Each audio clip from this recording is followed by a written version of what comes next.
ABC Wednesdays. Y'all complain all day. We want books. We want paper towels in the classroom. Bet you want raises, too. I'm still waiting on the paper towels. Abbott Elementary returns with the new season. We asked the district for more after-school programs. They gave us $50 for class pets instead. Critics cheer. Abbott Elementary continues to be one of the funniest and most beloved shows on TV. What y'all doing out there? Taking bribes. Proud of y'all. Abbott Elementary, Wednesdays, 9:30, 8:30 Central on ABC and stream on Hulu. Hey, it's me, the Quenchies. I'm that late afternoon craving you just can't shake. Wait, what's that? Welch's Grape-Aid? No! Made with real fruit and no added sugar, nothing answers the call of the Quenchies like Grape-Aid. Got the Quenchies? Grab a Grape-Aid in your juice aisle. The reality is, guys prefer naturals. And if it's natural body wash you're looking for, Dr. Squatch has got you Natural Kings covered. The ingredients, naturals. Scent options, naturals. Around-the-clock moisturization, naturally. Now available in-store and online at drsquatch.com. Dr. Squatch Body Wash, for men who prefer natural. Being a marketer's no sweat. You just have to manage dozens of channels, launch hundreds of campaigns, score thousands of leads, and okay, fine, it's a lot of sweat. Unless you have HubSpot's AI-powered marketing tools to help you do all that and more. Get started at HubSpot.com/marketers. This episode is brought to you by CarMax. Searching for your next car? Don't settle. Thrive. At CarMax, it's easy to shop online or in person. With upfront pricing and tools designed to help, finding a car you love has never been easier. Plus, you can sell or trade in your current vehicle with an online offer in minutes. No strings attached. Start shopping now to find a car you'll love at CarMax.com. CarMax, the way it should be. This podcast contains mature content, explicit language, suggestive situations, and partial to full frontal nudity. Listener discretion is advised. Don't let your kids listen to this. Look, it's going to come up in the episode. I've never felt more secure in my denial of a volcanologist than in this movie. I've never felt more secure about my position that volcanologists are not real things. Really? Yes. Until the movie Dante's Peak. Then all of a sudden became in the lexicon. Not a mention. Oh, because they don't say it. Well, yeah. My fault. Because it's not a thing. Because when they were shooting this movie, it didn't exist yet. I misunderstood what you're saying. I thought you meant these people don't know what they're talking about. No. Tommy Lee Jones, is that you? I see and acknowledge your point. However, the city of Los Angeles is certainly not paying a volcanologist. Why would they? They've got every other department on the payroll. Why not? And they're all fighting. Bureaucracy is a big time horseman. Holy shit. As always, Amin wants to hear all the nominees. Yeah. This is the most dominant horseman performance I've ever seen in my life. Really? You think one category dominated it all? More than Ope for the Pest. Yes, more than Ope for the Pest. Yeah, see? More than that, believe it or not, we'll litigate it. I like bureaucracy, though. I'm starting to wonder, based on these movies back to back, if geologists or any kind of earth science person has any idea what they're talking about at any time. They do. Oh, we should listen to them. This whole movie was about listening to the science. No, she admitted she was wrong. She admitted she was wrong to protect his fragile masculinity because... guys. Yeah, but then he pretended that she was right because he was trying to get some. Again. He's trying to be Tommy Lee Bones. I think this is my favorite back-to-back episode, definitely of this year, maybe of all time. This is it, right? Yeah, this is the most back-to-back thing we've done. This is phenomenal. Your picks have been horrible, man. It's the point. It's the point of the show. Isn't it? Isn't it? It's possible. I don't understand what this podcast is about. Poppycock. It's a fuck house. On a weekly basis, we are consuming more concentrated bad movies than probably anybody in the history of mankind. Poppycock. What story? What story? What are you talking about? Do you want lunch? I have yet to laugh in this movie. I'll just tell you that. You picked it, motherfucker. Just remember that. You know the problem with Hollywood is? They make shit. Unbelievable, unremarkable shit. I was legitimately offended. You were offended? I was offended. I didn't know you could get offended. I was offended. This did it. If I were gay, I wouldn't be offended. They're fucking making shit up, Amin. Inconsequential detail after inconsequential detail after inconsequential detail. Bees don't lie. 1, 2, 3, 4, 5, 6, 7. I'm holding a mic in my hands, and now I'm talking all alone.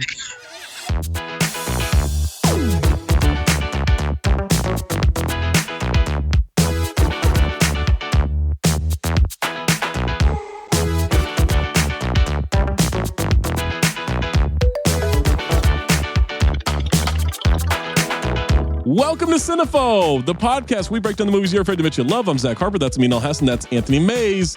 Listen to us on Spotify, or I'm dropping a goddamn building on you. Spotify is where you can vote in the poll, like the poll for Jack Reacher, Never Go Back.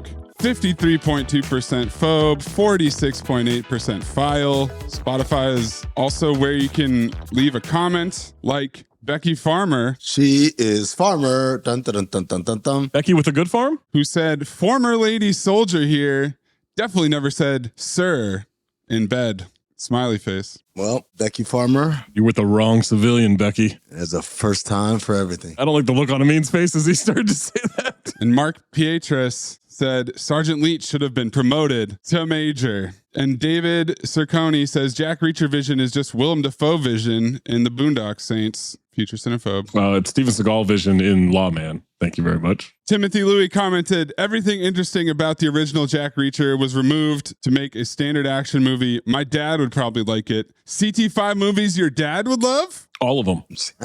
My dad likes all of them the same. Bill Harper. They're all tied for number one. He's so unknowingly proud of your work on this podcast, filing away.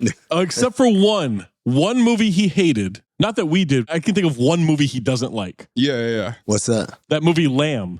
Oh. Horror movie in like Stockholm or whatever the fuck it is. Yeah. It's a very artsy movie, right? Yeah. He was like, it's the dumbest movie I've ever seen. He hates it. Oh my God. I'm going to guess my mom made him see it. I don't think that was on his own accord. Okay. I'm starting to doubt everything now because there's no chance that Eddie Harper phobed a movie with this in it. No, you got to understand though. My dad probably went into it expecting a certain thing, and it's a very art house movie. But look how it's an anthropomorphized bighorn sheep pointing a gun at the camera. Dude, that lamb is ass the fuck off.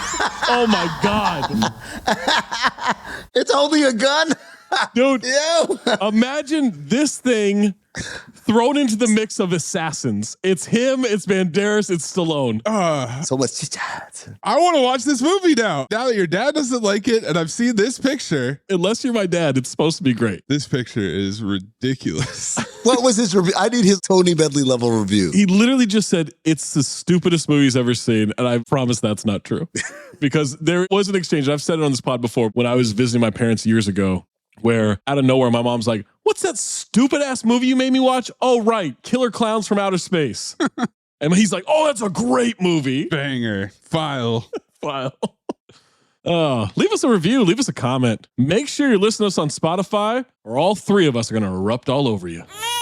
I thought you already said you're going to drop a building on them. Yeah, but I was like, I should do something more volcano-based, you know? Put this town on alert. Make sure you're checking out CT5 episodes on the main feed. Leave us your CT5 suggestions and lists on social media or in the Discord by subscribing to patreon.com/countthedings. You get access to that Discord, ad-free episodes, extended cold opens, rewatching live events past, present, and future. You get episodes early, access and discounts on live show tickets, all of our extra content across the entire Count the Dings network. If you have a submission, submit it. Reminder needs to be 40% or lower on the Rotten Tomatoes audience or critic score. Recently, Amin had us get totally naked so we could be vengefully arrested with law-abiding citizen. Then we started the new and improved daisy chain. Chain, chain, chain. Chain, chain, chain. Chain, chain, chain.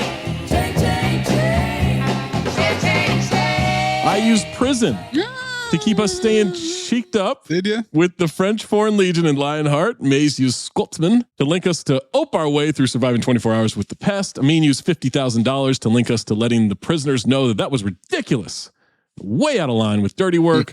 I had to snort revenge to get coked up enough to rappel down Devil's Cauldron to find the bonsai plutonium tree that is Karate Kid 3. Mayes used Vietnam vets to jungle cat toward a man roaring into the heavens with X-Men Origins Wolverine. Amin used Bourbon Street to hitchhike from seedy motel to seedy motel, looking to smash a major in an ex-major way with Jack Reacher Never Go Back. I use fingerprints to have us box out Coca-Cola vending machines in the Roman Coliseum with Double Team. Mayes put the town on alert while avoiding sex with the mayor during Dante's Peak. Down on the lid. What did you use for that, though? Driving through a river was my amended daisy chain. That's right. I couldn't remember what that was. Yes.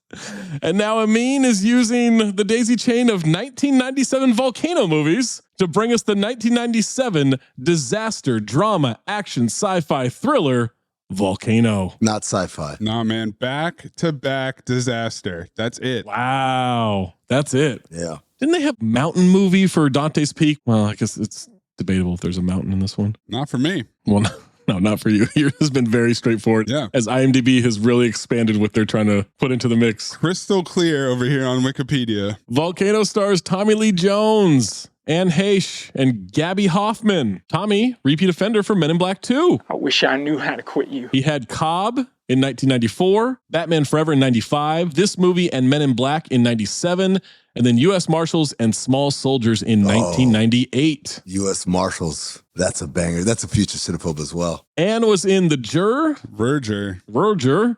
Donnie Brasco, 6 Days, 7 Nights, and The Other Guys. Let me know how you guys feel about this. You remind me of a very young Jim Carrey. Alrighty then. What the hell are you talking about? So you're telling me there's a chance? Who you talking to? Somebody stop me!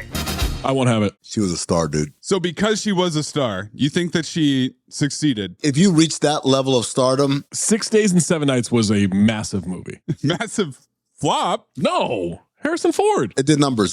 6 Days, 7 Nights? Yeah. That's a future Cinephobe, dude. Sure. Is it? Does that qualify? I'll end Heche's way all the way to next episode. We can really connect this shit. Okay. I think it qualifies, but it definitely made money. Because there's also the Psycho remake in there. Oh, yeah, with Vince Vaughn. Well, that wasn't her fault, though. That's a future Cinephobe. But nobody looks at her as it's her fault. Actually, Vince Vaughn was the one that caught a lot of the flack. Yeah. The same thing happened with True Detective. People couldn't shake the fact that he was Vince Vaughn and said they didn't like it. Yeah, 6 Days, 7 Nights qualifies and did make a bunch of money. It made a shit ton of money. She was a star. Yeah, it's interesting. I think she ascended very quickly. And then obviously the Ellen high-profile relationship. And then I think her career went straight nosedive into the ground and exploded. Well, careful. Didn't she just die from a plane crash? What did she die from? No, she was in a car accident. Oh, did she? The car exploded. Yeah. Supercharge that. Like her career, according to Mayes. Whoa. Goodness. Dude, there was a 9/11 joke that made itself apparent on the Levitard show today. And I literally was opening my mouth and all the little people inside my brain was like, no! And so I stopped and I started laughing because I realized how close to ending it all I was. Yeah. Dan got upset. I said, no, you don't understand. I'm showing good judgment. He said, no, you're laughing at your own bad judgment. I'm like, no. No, you're laughing at your own good judgment. Yes, my good judgment. Yes, I came close. It's a funny joke, too. Gabby was in Uncle Buck, Sleepless in Seattle, Obvious Child, Winning Time, and repeat offender for 200 cigarettes. Was Gabby third listed in the credits? Yeah. Motherfucker, that's your Jane Carrey right there. Play it. Okay. Well, she was in 200 cigarettes. You remind me of a very young Jim Carrey. Alrighty then. What the hell are you talking about? So you're telling me there's a chance? Who you talking to? Somebody stop me!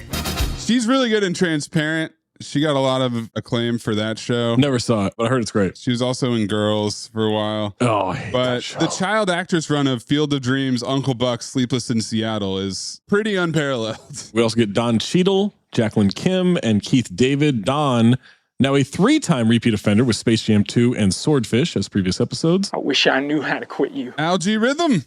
He had Rebound, The Legend of Earl the Goat Manigault, 96. This movie, Rosewood and Boogie Nights in 97, and Bulworth and Out of Sight in 98. It's a pretty good run. Yeah, it's about to pop off for him. Boogie Nights. At this point, is he still a small character actor? Yes. I think Boogie Nights was his real foray into getting bigger roles. Yes. He jumps off the screen. I mean, it's crazy to see. He's so good. Sometimes some of these actors in these roles before they blow up, it has to be like watching LeBron in like 8th grade, right? You're like, oh, come on, man. Like, this is clearly talent. Jacqueline, a repeat offender from Disclosure. I wish I knew how to quit you. She's also in The first one. Oh.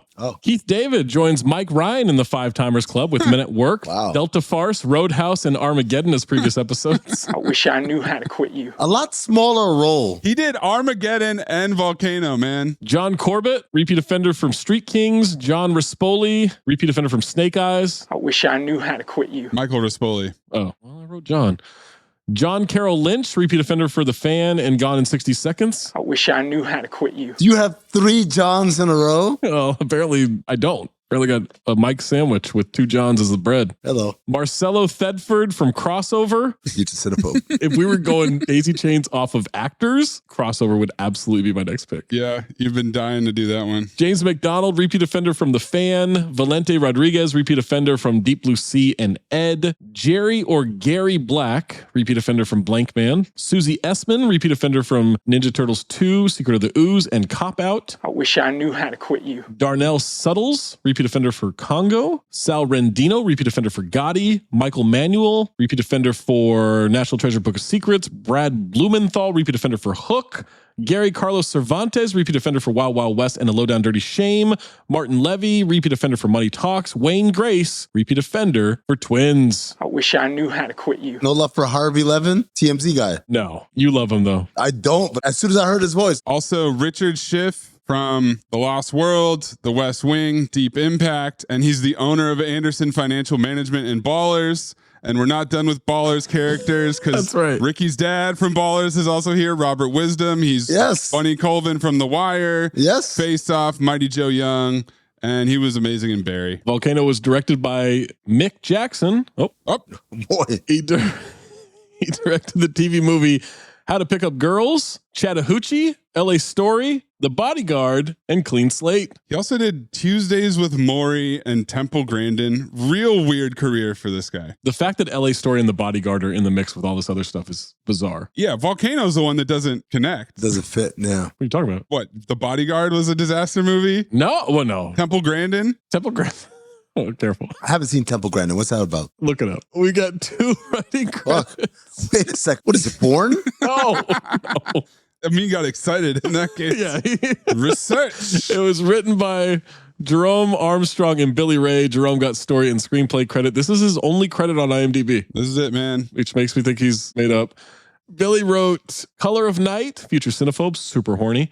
Heart's War, Flight Plan, The Hunger Games, Captain Phillips, and repeat offender for writing Gemini Man. I wish I knew how to quit you. Also, Richard Jewell, a movie that Tony Medley gave a 10 out of 10. It's a good movie. 2 other pretty significant repeat offenders here. Richard Donner produced this movie, Out Cold, The Toy Assassin's Timeline, and now a 7-timer. Alan Silvestri did the music. The music, yes. Eraser, Predator 2, Reindeer Games, Practical Magic, Judge Dredd, and Judgment Night. I wish I knew how to quit you. Back to the Future sound and ass soundtrack. Weird run. A lot of Judge. Synopsis for Volcano. A volcano erupts in downtown Los Angeles, and a city official and a seismologist tried to stop its inevitable flow through the city. Liquid hot magma. I'll give the alternate taglines before I give the tagline. Change it up on this one. Let me get it out. Hold on. Oh, easy, Kermit.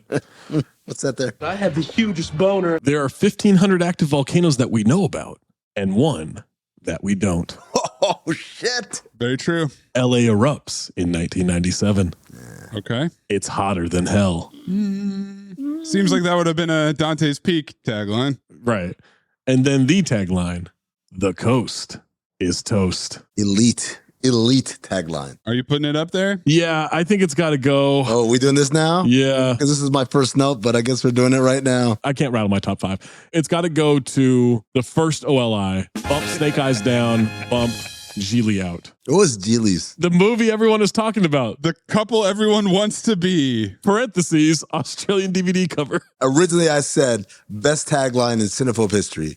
Then I went to the CD5 and I remembered, oh no, Action Jackson is still number 1. Yeah. So put The Coast is Toast at number 2, Mays, and drop Bloodsport off the list. This time it's personal is down to 3? The Coast is Toast. Historical implications of its personal aside. The Coast is Toast, Zach. One of them changed everything. The other one is The Coast is Toast. Sorry. Let's be respectful here. You know what? One of them is the second best tagline in Cinephobe history. And the other is Whatever. Personal. Strong take.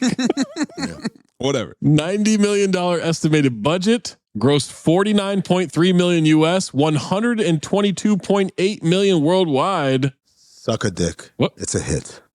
Why do I have to suck a dick that it's a hit? I don't know. Made less money than Dante's Peak, but also cost less. That's crazy that it costs. Yeah, it's pretty wild. Before we jump in this movie and listen to the rest of this podcast, Volcano is available on Hulu.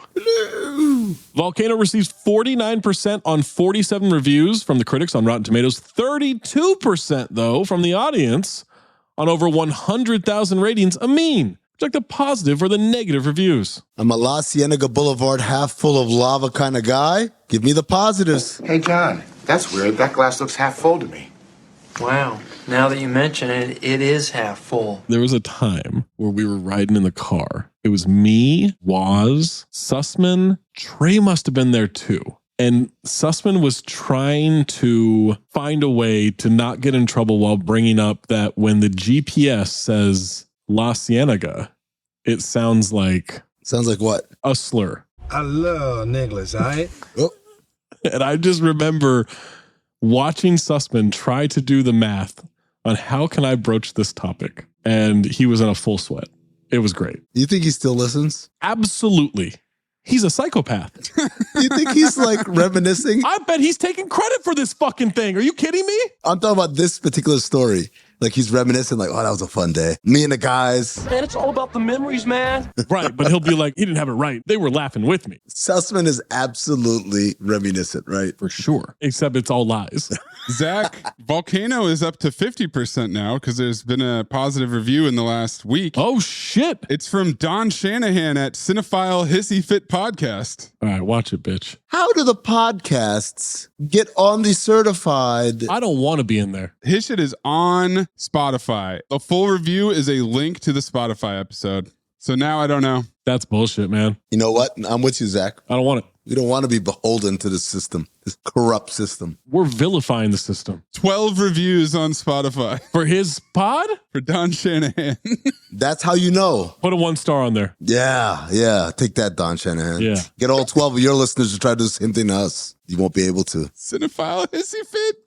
You put Adnan out of business? Unless it's making fun of Adnan, then give it a 5 star. Then Don Shanahan, you need to come over. Be a guest. You have an open invitation. Sorry, Don Shanahan, I misspoke. Positive reviews. That's what you asked for, right? I can't remember what you were saying. Yes, I did. Danielle Solzman of Solzy at the Movies. Solzy. No one calls her that. She was first on Dante's Peak as well. Oh. The more I watch Volcano, the film holds up as best volcano movie from 1997 with never-ending action. Well, I always liked you, Solzy. We know how she feels. William Thomas of Empire Magazine. Fake name. None of it makes a hell of a lot of sense, and the supporting cast are wallpaper thin. But Volcano is at least hot on entertainment. Wallpaper thin. This is an insanely deep cast. A crazy deep cast. That person doesn't know what the fuck they're talking about. And not only that, but the characters were written with depth, man. I cried when Michael Rispoli died. Spoiler alert. You cried? Yeah, man. So Tony Burton, Michael Rispoli, or John Rispoli as some are calling him. Let's be clear. Mm-hmm. You cried when Gator died. Gator don't play that. Gator don't play no shit. You feel me? Gator never been about that. Never been about playing no shit. Dennis King of Tulsa World. Movies like Volcano exist for their gigantic, humongous, eye-popping special effects. And this picture delivers those big time. Big fucking time. Bigly. David Anson of Newsweek. Bop. No, it's Hanson. Oh. This is Anson. Like Akeem Olajuwon before Hakeem Olajuwon. Maybe it's British Hanson. Bop. Because I'm British, eh? I'm Anson. Volcano, busily and cheerfully hysterical, always has some new fish to fry, new truck to melt, new skyscraper to tumble, or new manhole to pop with a radiant gusher of movie magma. Manhole to pop? I'm sorry, that's tension laden. With a radiant gusher. Fred Topple of We Live Entertainment, or maybe it's We Live Entertainment. I don't know. Is Fred Topple black? I don't know. It'd be We Live, baby. Is the movie called They Live? They live out here. Only be black. Well, Volcano was really ahead of its time, and time still hasn't caught up. No! In Volcano, they thought of ways to stop the lava. They weren't going to give up LA. You don't cast Tommy Lee Jones as the chief of emergency services and ask him to run. Yep. That's a good point. That's a great point. Whether you like this movie or hate it, that's a good point. You can sacrifice Dante's Peak because nobody gives a fuck. Little piece of shit town. So is it ahead of its time because they fought back against the volcano? They fought a volcano. Okay, got it. James Kendrick of Q Network Film Desk gives us the bare minimums needed for a story and then lets the lava flow. Kenneth Turan of LA Times. Toronto? The coast may be toast, but it's the lava covering everything like a malevolent tide of melted butter that makes this a disaster picture that's tastier than usual. Whoa. I love melted butter. How did this dude get hungry from this movie? I don't know. He got hungry and horny at the same time. Like George Costanza bringing a sandwich to bed. And then user Blabo X. Oh, Blabo. 3.5 out of 5 stars. Blabo. Oh. Hold on. That's my brother Blabo X. I called you Bubbo, not Blabo. Do it in the voice, Zach. Why the low rating, Wonder Blabo? You were expecting Citizen Kane? No, he did not third person himself. With bad grammar, like the Hulk. Wonder Blabo. Wonder Blabo. Why the low rating, Wonder Blabo? Negative reviews. Stop being a pessimist. This tank is not half full. It's half empty. Bill Stamets of Chicago Reader. God Stamets. Unfortunately, Volcano is also faithful to Hollywood's legendary lack of originality. No. That's not their fault. Right. Fuck you, Stamets. Michael Olov of Baltimore Sun. I love your reviews, Michael. Olive Garden. There it is. You leave Volcano feeling a bit singed. Panther? Michael Dukina of themoviereport.com. Oh, God. The characters aren't people. They're mere objects to stick in front of flowing lava. No. Amin cried, so fuck yourself. Mike Clark of USA Today. Hundreds of screen technicians obviously slaved on the effects. And for what? A dopey subplot about a bogus arrest? Soap opera involving Jones' injured daughter? Rob Blackwelder of Spliced Wire. I don't want to pay $7.50 to watch a movie imitate CNN. 20CB. 20CB big time. Also, he's got a point. It's a lot of newscast position. User Rick M, 1.5 out of 5 stars. Rick Mastley. Stupid beyond belief. And it took half the movie before they finally came to the conclusion that, yeah, it's lava. User Joel H, 2 out of 5 stars. Del Ruckheimer. I don't want to blow things out of proportion, but Volcano could be the inspiration behind sci-fi original movies. Despite all the money they poured into the 90s disaster film, it's still a disaster. The effects, the acting, and the writing are all distractingly cheesy. It just doesn't flow right. Sure, there are a few moments that made me think about what would happen if horrifying events like this occurred in real life, but then one of the overacting characters would deliver a corny line and I would roll my eyes again. Tommy Lee Jones' leg muscles must burn from carrying this movie on his back. Oh, I thought he was going to say from sprinting all over Los Angeles. I wasn't ready for Tommy Lee to be running that much. No. Tommy Lee Cruz? He's in his early 50s in this movie. Yeah. But he looks 65. He can scoot for a 50-year-old. User Justin T, 1.5 out of 5 stars. Justin Thoreau. This has the most brain-dead script of all time ever. The effects are mostly a little tacky, but pretty cool. Not as good effects as Dante's Peak or The Day After Tomorrow. The biggest fault is the fact that the whole movie is based on the most stupid premise ever. There are moments with dogs, children, and even trains that are so painfully beyond belief that you just want to stick a volcano up your own bottom. Whoa. Having said that, there is fun to be had knowing that this is more ridiculous than Star Wars and Lord of the Rings combined. Not knowingly campy, this is a shame. Get the fuck out of here. Quite the display of hyperbole there, my friend. Fuck you, guy. We're going to get Amin's first note, May's first note, and my first note after these messages, unless you subscribe to that Patreon, patreon.com/countthedings. You get an ad-free episode, right? Meow. Don't do that. Did you say meow? All nimbly bimbly from tree to tree. Do I look like a cat to you, boy? Am I drinking milk from a saucer? Hello, listener. It is your favorite Butcher Turn podcast producer Mays here to talk to you about ButcherBox. One of the biggest holidays on the butcher calendar is Thanksgiving. I can tell you from the front lines of slinging turkeys that it gets hectic at the grocery store during Thanksgiving. And that's why your search for the perfect Thanksgiving entree ends with ButcherBox. Take the stress out of holiday meal prep with your choice of humanely raised whole turkey, turkey breast, or ham, free in your first order, plus get $20 off when you go to butcherbox.com/dings and enter code DINGS at checkout. Sign up today and get ready for your easiest Thanksgiving yet, delivered right to your door. Order by November 19th to guarantee delivery by Thanksgiving. Spend less time at the grocery store and more time enjoying the holidays with your family. Go to butcherbox.com/dings and enter code DINGS, DINGS at checkout to get this offer plus $20 off your first box. Spark something uncommon this holiday season with incredible hand-picked gifts from Uncommon Goods. Holiday shopping is not always fun because you're worried about, oh, I don't know where to get this. I don't know how to get this. I don't know what to do for this person. You go to Uncommon Goods, they make your holiday shopping stress-free by scouring the globe for original, handmade, and absolutely remarkable things for everyone on your list. These gifts spark joy, wonder, delight, and that it's exactly what I wanted feeling. Whether you're shopping for your Secret Santa or your entire family, Uncommon Goods knows exactly what they want. Here are a few of my favorite things I found on the site. They got cool wallets, they got socks, they got travel stuff. They got stuff for him, stuff for her, stuff for weddings, stuff for birthdays, anything you want. When you shop at Uncommon Goods, you're supporting artists and small independent businesses. Many of their handcrafted products are made in small batches, so shop now because it might sell out this holiday season. Uncommon Goods looks for products that are high quality, unique, and often handmade or made in the U.S. They have the most meaningful, out-of-ordinary gifts anywhere. Uncommon Goods has something for everyone. And with every purchase you make at Uncommon Goods, they give back $1 to a nonprofit partner of your choice. They've donated more than $3 million to date, so it's the gift that keeps on giving in so many ways. To get 15% off your next gift, go to uncommongoods.com/dings. That's uncommongoods.com/dings for 15% off. Don't miss out on this limited time offer. Uncommon Goods, we're all out of the ordinary.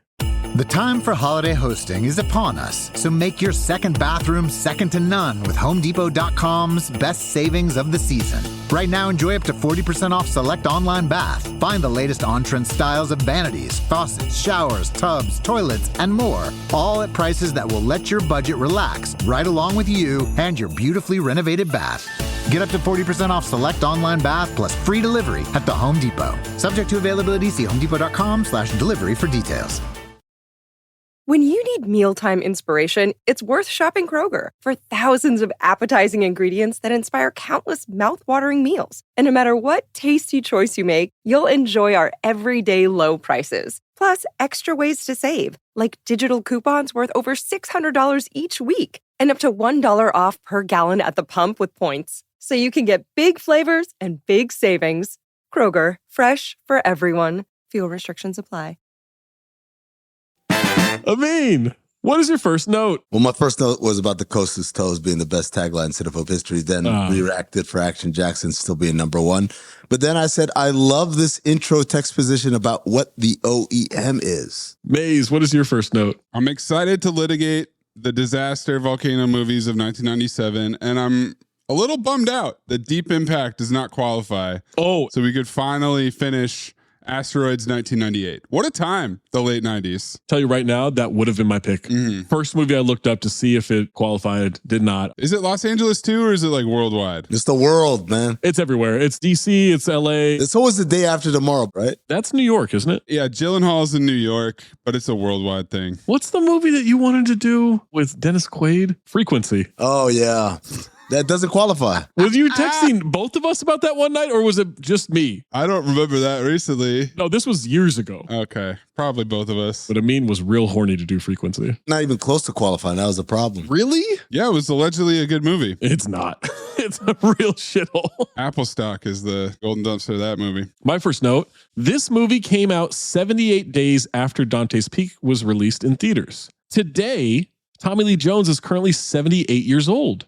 Coincidence? Well, numerology, huh? 1111. I don't know why I looked that up, but I did. Slide in the DMs. Exposition to start us off. The Office of Emergency Management, OEM, is a permanent division of the city of Los Angeles. In the event of an emergency or natural disaster, its director has the power to control and command all of the resources of the city. And I said, I wonder if that command will come into action during this movie, and will there be a potential struggle? I love how it types out. No, this is PowerPoint. Each letter comes on there one at a time. We're panning through downtown LA as we get some radio exposition. Not really exposition, just chatter. 9 a.m. Temp is 72 degrees. Back up on the 10 westbound at Hoover due to police activity on the off-ramp. Apparently there was a drive-by shooting. Cut to eyelid surgery, body sculpting, citric acid peels, whatever it takes to create a whole new you. It's a full-on LA radio montage. Yes.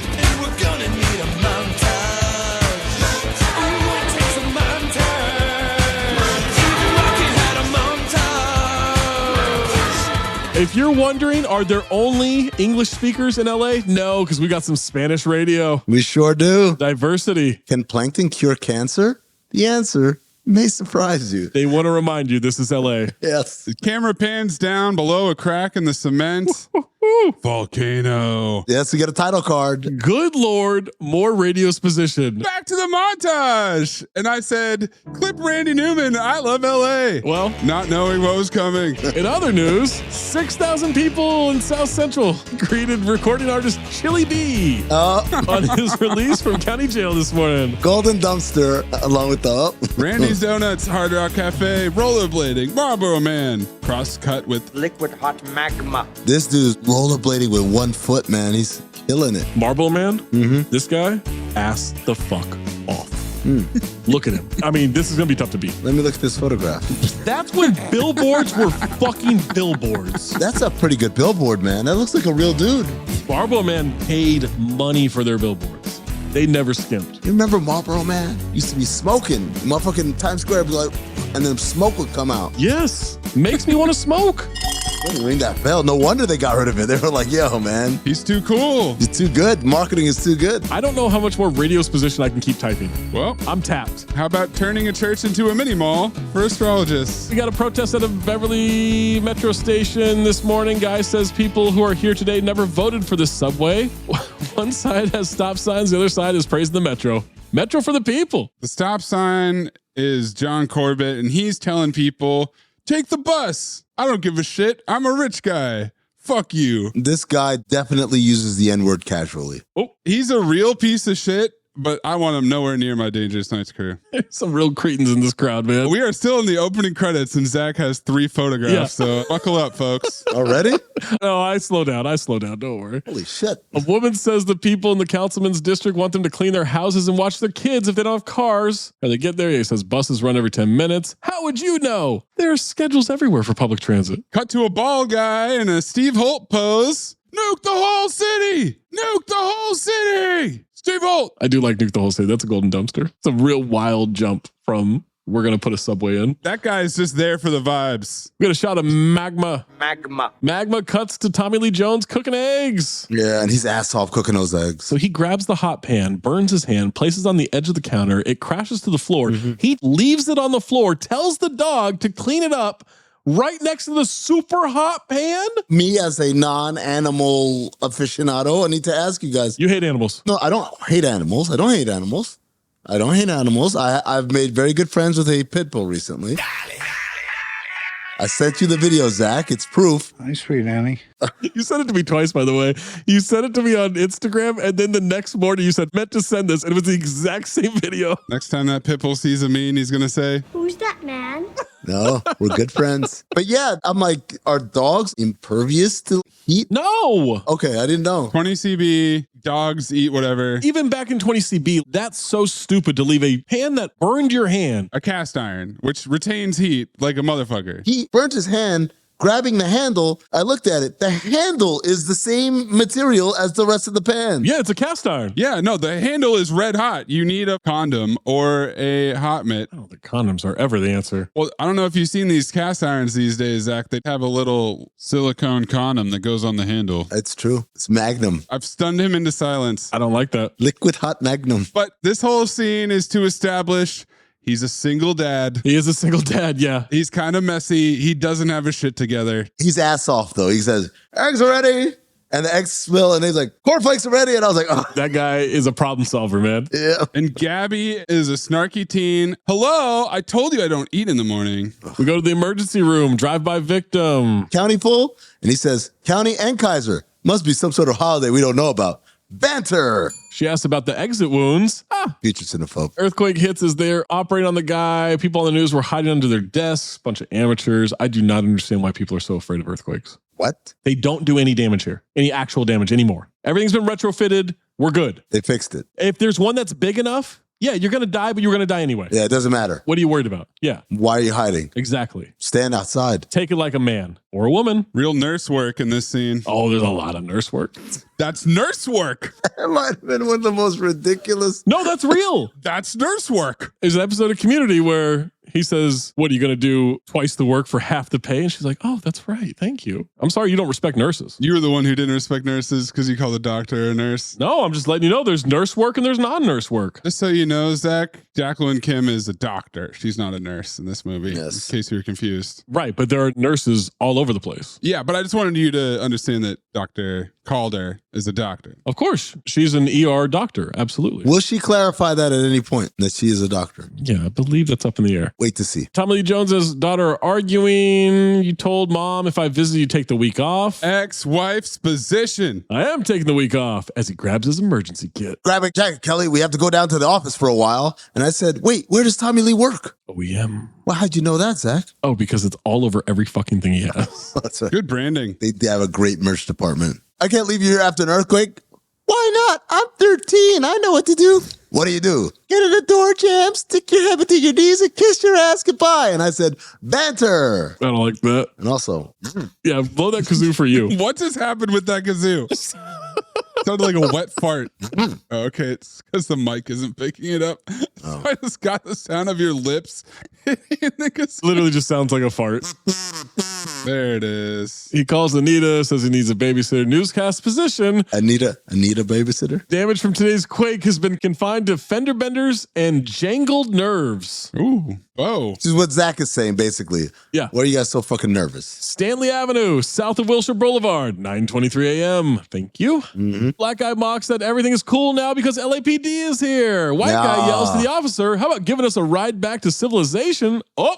I love the lack of exposition of what's going on here. Doesn't matter. They never explain. White people don't want to be there, though. White people don't want to be around the black people, and the cops are here to facilitate it. That is what you need to know. This is 97 Los Angeles. 5 years after Rodney King. Cop asks the black guy to calm down and explain, you want to get out of my face? Hey, if I'm in your face, you're going to know it. All right, bro. Ass on. He's bro cop forever. Ass on because MPAA would not allow for what the cop actually would have said in that situation. Right. You're not getting that in a Tommy Lee Jones movie. No. Metro construction guy popping Nicorette gum. John Carroll Lynch. And the patch. 20 CB? The patch? No one does that shit anymore. We're on to Zins now. Construction site. He looks so much like Steve Ballmer. Oh. He should have played Steve Ballmer in Clipped. Okay. I don't mind that. And especially with that hard hat on. Yeah. That was what did it for me because there's so many pictures of Ballmer when they were building the new stadium. Pictures of me with a hard hat too. So I call him Ballmer for the rest of the episode. Red Line Subway, 9:25 a.m. Thank you. Train's fine. Everything's good. They're taking bets on where the quake originated and how big it'll be. Magnitude and epicenter.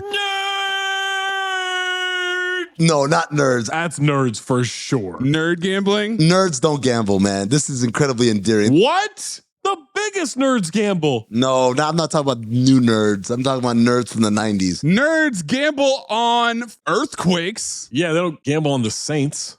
They do now. That's my point. Cut to the California Institute of Geological Science. Lady nerd seismologist has stage fright. She can't go on camera. She's going to throw up. This woman's too nervous. And Heche walks in. She's smirking. She's bantering. Hey, you guys feel anything this morning, did you? Great exposition letting us know that Anne Heche is the media whore of the office. She loves the cameras. Yeah, she's here to alleviate. Some dude calls her Flash. Flash Heche? Patton Oswalt's little sister is delighted. Oh, she leaps into action to address the camera. She sticks an epicenter dot on a board.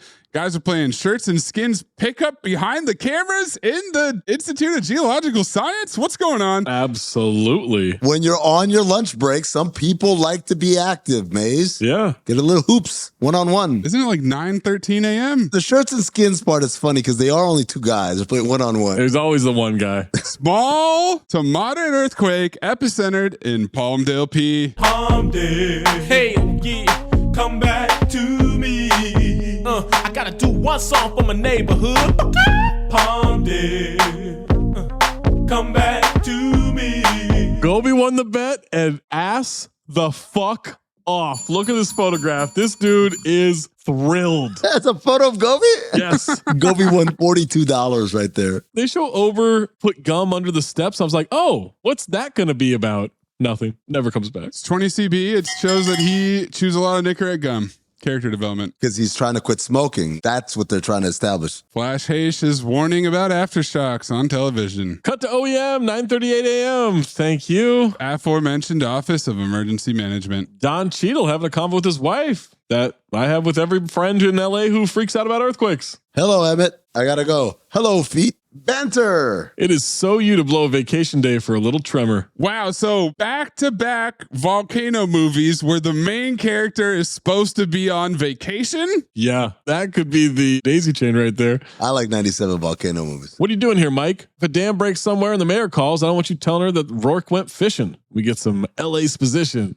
The mayor's in Aspen. In Predator 2, the mayor is on vacation in Lake Tahoe. Ooh. Yes, that's true. The mayor of LA is never in LA.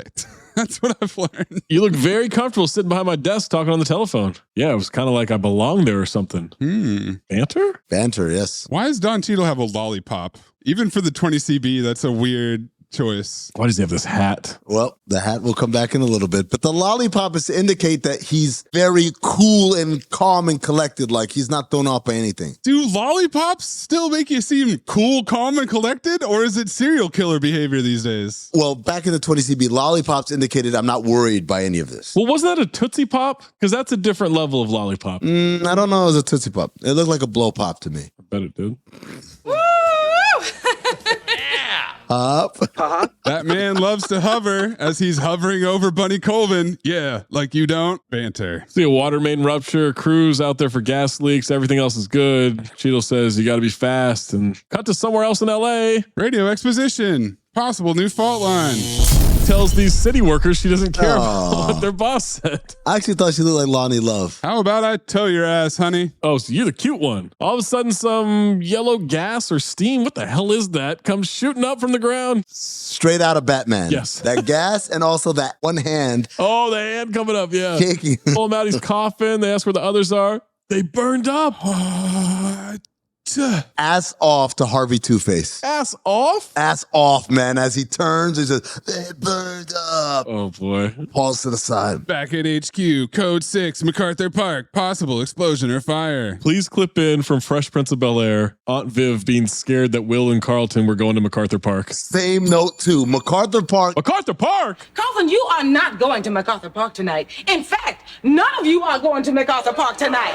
Every time I hear it, I think of her saying it incredulously. You might have some problem finding it because in syndication, they redubbed over MacArthur Park because people were so offended that they use an actual place. Really? Yes, in the syndication, they say some other name, Madison Park or whatever. All right, Jones pulls up to the accident site. The Sons of Anarchy sheriff is there. He explains to Jones that they hit a steam pipe and got scalded. I said, whoa, no one called anyone an SP. Oh, boy. No fires, no explosions, no continuing threat. We'll copy you on the report. Some real charred beef tips for leg and skin on that burn. Steam did that. We got survivors at St. V's right now. Critical condition, last he checked, blah, blah, blah.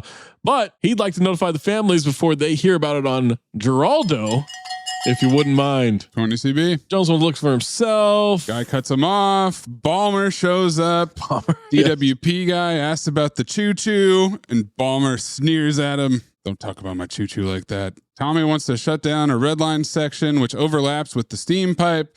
Tunnel walls are 5 feet of concrete. Steam isn't a threat to the trains. No, it's not. This is an incredibly 20 CB moment as a beeper goes off and they all check their belts. I love that. What a great touch. Can you imagine if we all got a text message and everybody checked their phone? Well, if the town's on alert, I expect it, but... Put this town on alert. We didn't have diversity of ringtones. No. It all sounded the same. So same thing with cell phones. Early cell phones. All the same. I thought you were going to go with the overlays. He's doing the map and he's got an overlay of this is the red line. News van pulls up. DWP guy, shit. You're not happy unless you're declaring an emergency, are you? Are they trying to put the town on alert? Actually, I enjoy motorsports, music, and the company of close friends. And I said, banter. Banter question mark. Someone said DWP blew some pipes. Tension. I bet they did. Bomber says 30,000 people think they're taking the train home tonight. What? Take the fucking bus. Sorry, that was John Corbett said that. There's no way 30,000 people take the subway at any point. That was my Sean Astin. Then it was supplanted by a different one later. But for now, I'm like, Sean Astin thinking a pool. There are not 30,000 people in LA who take the train. More news. Those girls just walk wherever the fuck they want. Mm-hmm. How many media people were in that van? One van pulls up, 18 of them jump out with cameras and microphones and everything. We don't have caution tape? And then the caution tape, like, fuck out of here with all that caution tape. They walk past cops and everything, and it was kind of cool. I guess they're going to have to get their pictures. Yeah. They reminded me of Airplane. Come on, boys, let's get some pictures. They know they're king shit in this town. News position. Got to the hospital. Doc says steam doesn't char clothing like this. It's a flame burn. Not methane. Inspects a flake of char. It's something else. DWP guys on the news saying the trouble was not caused by steam, which was the department's position all along. Cheadle tells Jones is a bad idea. It's not OEM, it's DWP. City Department acronyms. Horsemen. Well, I called it bureaucracy at that point. Sure. Them arguing amongst each other whose jurisdiction, whose fault. This is all bureaucracy. I don't want to wait. And neither does Gator. Clip it. Clip it all. Yeah. Clip every single Gator. Gator's bitches better be using Jimmy's. Gator needs a scat, punk ass bitch. They head down underground and Cheadle is in the truck on the comms. Did you see the wheelchair unhoused gentleman drumming and singing a song that hangs out in MacArthur Park? Of course. I sure did. Unhoused gentleman drumming. I point out Gator is played by Michael Rispoli, who was a finalist to be cast as Tony Soprano. Ended up as Jackie Aprile. Before they went with my man James Gandolfini. Your man James Gandolfini? You can't say my man James. Why not? You never met him. You don't know him. How do you know? Because you would have told us endlessly about it. No. Look, not every relationship I have is privy to you people. It is. Oh, it's shit. Jones says it's hot as hell down there. Gator wonders if it's too late to switch jobs. With Emmett, and that's banter.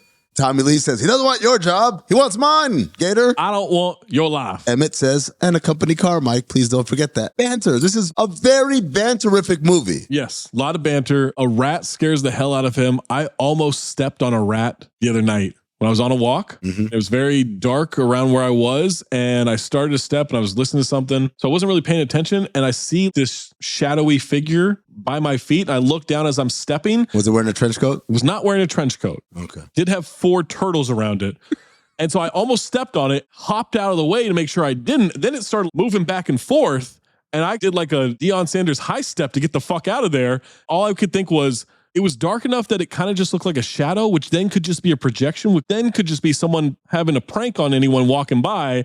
And now I'm going to be on some viral video where I look like a fucking idiot. Like a bitch. Whoa! High stepping around. Yeah, I look like a bitch. Whoa, I mean. No. But Zach, I'm talking to Zach. Oh, no. Look at him scramble. Oh, he's talking to Zach, so it's fine. Look at him scramble. I'm talking to Zach. Why would I call you a broad, Zach? Oh, he just backpedaled. Yeah. He incriminated himself. I didn't incriminate. Say it again if you're just talking to Zach. Yeah. I'm just talking to Zach. Let's say it again. You want me to Does Marcellus Wallace look like a broad? Is that what you would say? Or would you say look like a bitch? What, so you want me to call you a broad? Is that okay, Zach? You don't want to look like a broad. That's pretty misogynistic, but okay. Why would that be misogynistic? Because you're not a broad and I'm calling you a broad. Come back when you're a broad. 7 guys died right here. Joking to 7. Must have died in a hurry. God damn, 5 dudes? Oh my God, 5 dicks? Damn! Heavy breathing, spooky tunnels, roots and shadows and shit. Cheadle answers the phone. Rock, is that you? I know this is very early in the movie. Lock it in. Yeah. Chief of police on the phone, so incredibly ass on. Mays, you have to clip it for the people to understand just how ass on is. It's real bad. Emmett Reese. Is that you? Mike, it's Chief Sinlar on the line. He would like to speak with you. Take a message. We get a 3-way conversation with Emmett relaying between the two. We get it. He's the messenger. He's the middleman. It's a thankless job. What the hell's he doing? Pup public works is sending a crew in. Golden dumpster. Tell him we've got procedures here. Tell him he's not in Kansas anymore. St. Louis. I'm not in St. Louis. KFB. I don't give a shit where he's from. He has a desk now. That's where he works. They get a strong reading of Ghost to Bust or a steam vent. Can I pause for a second and ask what the fuck Tommy Lee Jones' backstory is? It's to explain the accent. He's a Southerner from St. Louis who moves to LA and becomes the head of OEM. All right, maybe I'm nitpicking here. Missouri, not the South. Shit, man. Midwest. It's the borderline between the Midwest and the South. Not the South. To me, that's like saying Sacramento is the Bay Area. Which some people will try and say. Yeah. Some dumb people, yes. Yeah. It's not. Where is Tommy Lee Jones actually from? Texas? Texas, right? Why didn't they just say Texas? I don't know. Why would someone who works in St. Louis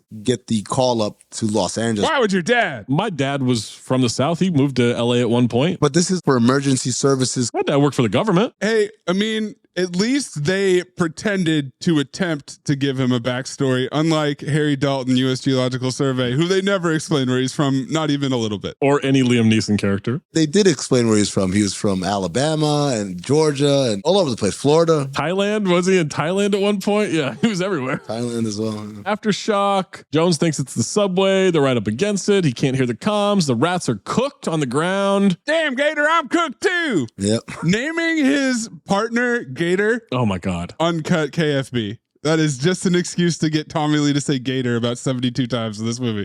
I don't know why, but it's better that a super Italian guy is referred to as Gator. Yeah. There's no part of him that screams Gator. Here's the head of the Italian mob in New Jersey, Gator. He should have been marinara or something, not Gator. Wow. Oh my God. Take it easy, spaghetti lasagna. Rubber on the suits are melting. They start running out. Find me a scientist, geologist. Someone tell me what the hell is going on. Magma. Mayes, it is time to capitulate. Notice, didn't say volcanologist fucking once, because it didn't exist until 78 days before this movie came out in theaters. Why do I have to capitulate? Because you were pushing back. You're like, oh, dropped out of college. Every time I said volcanologist is not a real fucking thing.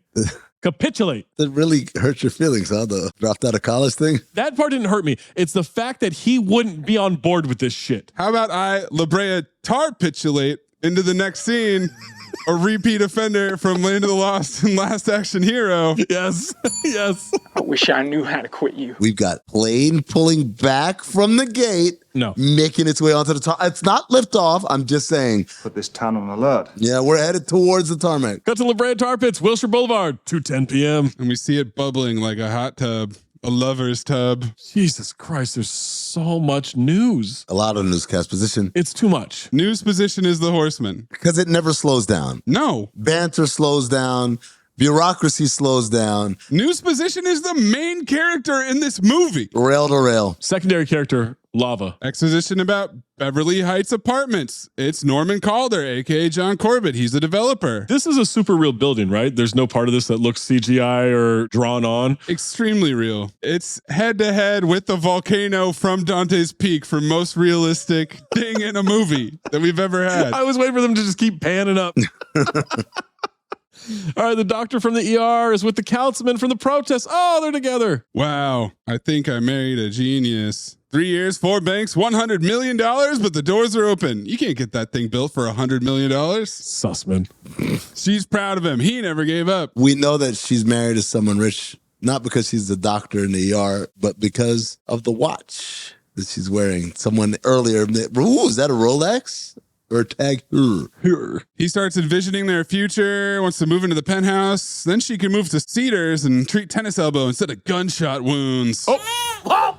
I told you this guy uses the N-word casually. He is so racist. He was also on the news earlier talking about drugs, gangs, crime. I can't imagine what he says to her when they're having an argument. Nothing we can repeat. It's a lot like Keanu Reeves in the opening scene of Street Kings. Or Amin and Karate Kid 3. Or that. No, what did I do with Karate Kid 3? What? I didn't do anything. What?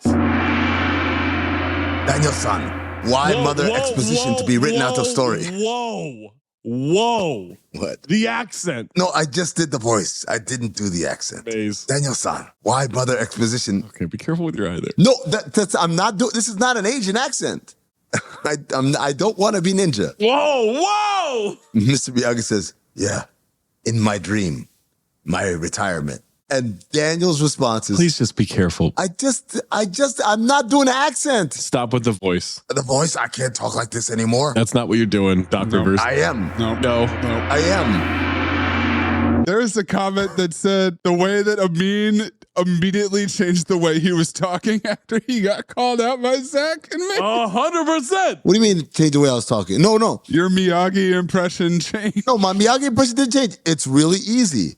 It's just... We all heard it. A deeper, gruff voice. Look at his eyes. Yeah, those are lying eyes right there. Look at his eyes. I know that fucking look. No. These eyes are lying. It's a deeper, gruff voice, but also with the staccato of him saying words. Daniel-san. No. Go to college. No. I'm not doing an accent there. Stop. I'm problematic. It's a problem. Cut to Susie doing yoga, babysitting Gabby. Mike calls. Susie refers to Gabby as a perfect little ray of sunshine and then makes an Exorcist reference. Gabby wants to go to OJ's house and the Beverly Center. I thought we talked about Disneyland. Dad, we talked about getting my nose pierced. Not in this laugh. She hangs up, tells the sitter she's getting her nose pierced. It's a nice look, especially when you sneeze. 20 CB. That was a 20 CB-ass joke for anyone that had a nose piercing. D-Rod. D-Rod fans indeed. Richard Schiff is yelling at Tommy about turning off the gas lines. This is somehow his only scene in the movie. Tommy misses the Mississippi, jokes about his little girl wanting a tattoo. One of them tattoos. Tattoos. His ex-wife calls to yell at him. Oh, here comes the broad ex-wife. Yapping. Mays, clip Dennis Leary, please. Oh. Yap about this and yap about that and yap all night long. Fucking yap. There was an earthquake. She doesn't like earthquakes. She's only 13. Nobody likes an earthquake. Good point. Left her with a babysitter, a neighbor. He's banging that neighbor, right? Susie Essman? Yes. Come on, no way. 100%. Susie can get it. Ex-wife says he never changes, hangs up on him. Dial tone 20 CB, also inaccurate, because for kids that don't know, when you're on a landline, someone hung up, it would not hit dial tone. It would just go, yep. At most, if you stayed on, it would go very angrily. Balmer and Flash Heche come in making nerd and geek jokes. Flash Heche. They call her Flash, and I don't get it. It stuck for me. Now they're arguing about the city being geologically unstable. So, Dr. Barnes, yes. Can you tell me what's underneath MacArthur Park? Not with any certainty, no. Ooh, that's a shock. We ran trains through there all day. No incidents. Yes, but this rock solid analysis from the guys who collapsed Hollywood Boulevard. You don't respect the boulevard, and you don't respect the fans. Okay. My engineers were down there. Yeah. No demonstrable risk. You got some conflicting evidence? Some reason to strand all those passengers? I'm all ears. Until then, we stay on schedule. Dan, you got a second? Sorry, Mike. He's got to change his nicotine patch. Tommy wants to know how he can find out what's underneath MacArthur Park. Cut to the park. She hands him a clipboard full of numbers. This is Volcano formula because every Cobra formula is setting up another Cobra formula, one after another. It's a chain reaction of Cobra formulas. What am I looking at? That lake was 62 degrees yesterday. Today it's 68. Sunny day. Yeah, it's a nice day. But it takes a geological event to heat 1 million gallons of water 6 degrees in 12 hours. What's a geological event? There you go. The look that the fellow geology nerd gives Tommy Lee Jones when he asked that is dripping with disdain. Absolutely. She's expositions, jargon exposition. Magma can find one of those fissures and rise up through it. What's magma? Lava. Lava? Here in L.A. Liquid hot magma. It's one of several possibilities. It is unlikely, but it is a possibility. We have a history of that here in the downtown area? Paddock routine. 1943, a Mexican farmer sees smoke coming out of the middle of his cornfield. A week later, there's a volcano 1,000 feet high. Okay. There's no history of anything until it happens. Then there is. Well, thanks, ladies. Enjoy your day in the park. Doesn't he work in the Office of Emergency Services? Yeah, but they don't deal with volcanoes. Yeah, that's what I'm saying. They're not prepared for this. Patton Oswalt's sister gives us that exposition. I said Tommy Lee dismisses her as misogyny because he just basically, shut up, broad, basically. He just kind of really glosses over what she just told him. He walks away. She walks over, jokingly grabs the girl's neck and says that was subtle. The nerd asks if she wants her to humor him. She runs up to Joan, says that he invited them. He mocks about calling Ober to say the risk is lava. Magma. Tommy can't go to the mat with the city unless she knows something. I know something. Just not with any certainty. Is that the company line? This is science, ladies and gentlemen. Science is not 100% infallible, especially in situations like this. This is the difference between Volcano and Dante's Peak. Because here, the science, the actual science is right, but the science isn't saying 100%. My gut tells me, it's like, I need to do readings, you need to do tests, need to figure it out, and it's being dismissed by this old crotchety misogynist right here. She says, I'm a scientist. Certainty is a big word. It is a big word. It's kind of a bar. I mean... She wants to collect samples. He tells her, that's dangerous. And she makes fun of his accent, securing the Lewis Pinnock for this episode. Oh, it's too dangerous. This man's work. You're just little girlies. I can't let you go down there. Like Sue, I can tell. It's okay. You're macho, controlling, slightly superior, suspicious of anyone who's not from his hometown kind of way. So you like him. This is good. To be fair, their suits melted when they were down there. Their little protective suits. Yeah. Probably not a good idea to go down there, Anne Heche. Science or not. Flash decides that they're going to sneak down in the morning before the cops get there at 4 a.m. Tar pit bubbling in slow motion. The dinosaur statue is sinking. Now it's 5 a.m. Valente, the metro conductor, is reading a screenwriter book. Mm-hmm. Writing screenplays that sell. Los Angeles. Oh, that's right. Yeah, he works in Los Angeles. I mean, so everyone's trying to make it. And he swaps in to his metro car named Live Forever. This makes me wish Speed qualified so much. That would be a legendary episode. We just got Speed 2. Flash and Rachel are down in the tunnel. They pretend to be aliens.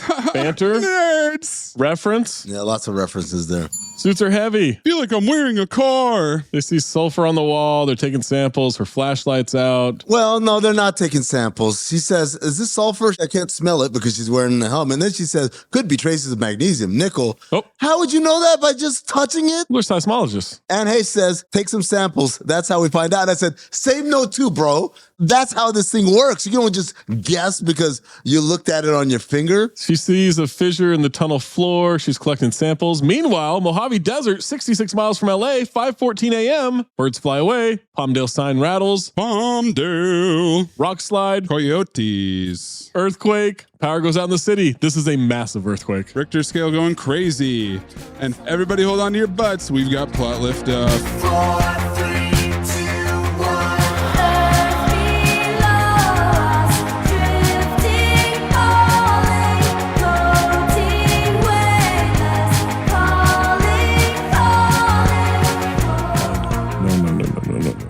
Premature. Folks, settle back for a while. It's going to be a minute. We'll let you know when it's time to buckle up your seatbelts. We're 25th in line here. You guys can delay your flights all you want. I'm going to get there early. We got a tailwind behind us. Ass off for Tommy Lee waking up because he went from dead asleep. It's shaking. He's still sleeping. Then he hears his kid say, Daddy. And he's like, whoa, whoa. He does this shit right here, gets up and runs out of his bedroom. And I said, this guy right here. Because he works for OEM. Pro. The earthquake is playing the piano like Moose. Ass off for the piano. Holy shit. Absolutely. Lock it in. The piano playing itself. I was like, damn. Falling debris fucks up the red line train. Debris. Scientist nerd starts falling through the hole that opens up. Heche is trying to pull her up. We see the magma below. She's yelling that she's burning up. Magma. So when the crevice opens and she falls, she says, help, help. I said, oh, man, Rachel, you cooked. Literally. They just said it weighs like a car or whatever. There's no way she's going to pull you up. But then the lava said, save no two, bro. And Rachel was cooked. Steam shoots up, blows Heche back. Nerd is cooked is my exact note there. She gone. Mm-hmm. She looks below. Now there's no lava. Yeah. Just a cavern. Darkness. This keeps happening in this movie where the cloud erupts and they're engulfed in this smoke and then it gets sucked right back down. Sucked right back. Well, that's physics. Well, it gets sucked off right there. How do you explain this to anyone? Yeah. Yeah, we went down to the sewer illegally and then Rachel got flame broiled like a Whopper. Shame. Well, you notice she never mentions where Rachel is. Absolutely not. No one asks. Nope. To be fair. Nobody asked. No one missed her. Not even Patton Oswalt. Oswald did not. Cheadle's wearing a bad hat. It's a 20 CB can goal. He calls a meeting with all the department heads in Rourke's office in 5 minutes, immediately gets mocked for his hat. That's a very cool hat there, Emmett. Oh, thanks a lot. You know, that's funny because your wife rolled over. She said the same thing to me this morning. Banter. It's a Roy Bellamy-ass joke. Bree, oh my God, did you see Brian's hat? Vincent, oh fuck. Ha ha ha ha. What the hell? Bree, he looks so fucking stupid, I can't breathe. Vincent, what the hell even is it? Bree, it's a fedora with safari flaps in the back. Vincent, holy shit, he looks so fucking stupid.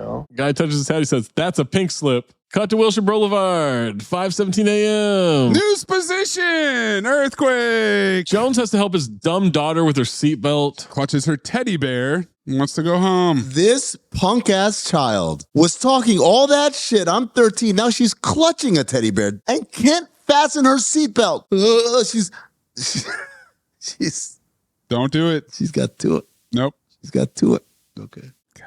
I won't do it. Tommy is barking directions on the phone. Wants helicopters in the air. Poles are up, but no light. A lot of haze here. Cheadle tells him power's down all over the city. Then a steam geyser blows a manhole in the middle of the road in front of him. It starts punching them up in the air, man. Starts blowing manholes one after another. Let me tell you right now, the director for Dante's Peak wore like a fedora and a trench coat, walked into the theater to watch Volcano to see how it measures up. And he's sitting and he's watching this movie so far, and you know what? I believe he probably thought, our shit is better. And then when all this shit starts popping off and the sound effects are going, he's like, we forgot the sound effects. Oh my God, all we're hearing is of all of these manholes flying, and then the meteors coming from above going. It's the sound from every cartoon we've ever watched. Something is falling from the sky. That's the sound. And the guy who directed goddamn Dante's Peak was like, fuck, they got us. Why is there lightning hitting the tar pits? Because, man, it's like fucking, what's the movie? Troll 2? Event Horizon. The lightning coming out of the shit. Oh, it's fucking Skeletor. We're in Eternia right now. What are you talking about? Event Horizon. If it was Eternia, there'd be like 8 people and they'd be trying to mind their business. The pits are boiling. Fire shoots up. Rock goes flying into the street. Car accidents. Fire rock hits a building and another. The burning mask is ass off in that store. They avoid the falling billboard of the woman who is ass on. That's Angeline. Of the woman with the giant popos. So do you guys know the story behind that? No. She bought her own billboards. They made a show on Peacock about it, starring Emmy Rossum, called Angeline. Okay. And essentially she was sort of a musician in the 80s who was famous for having her billboards all over town.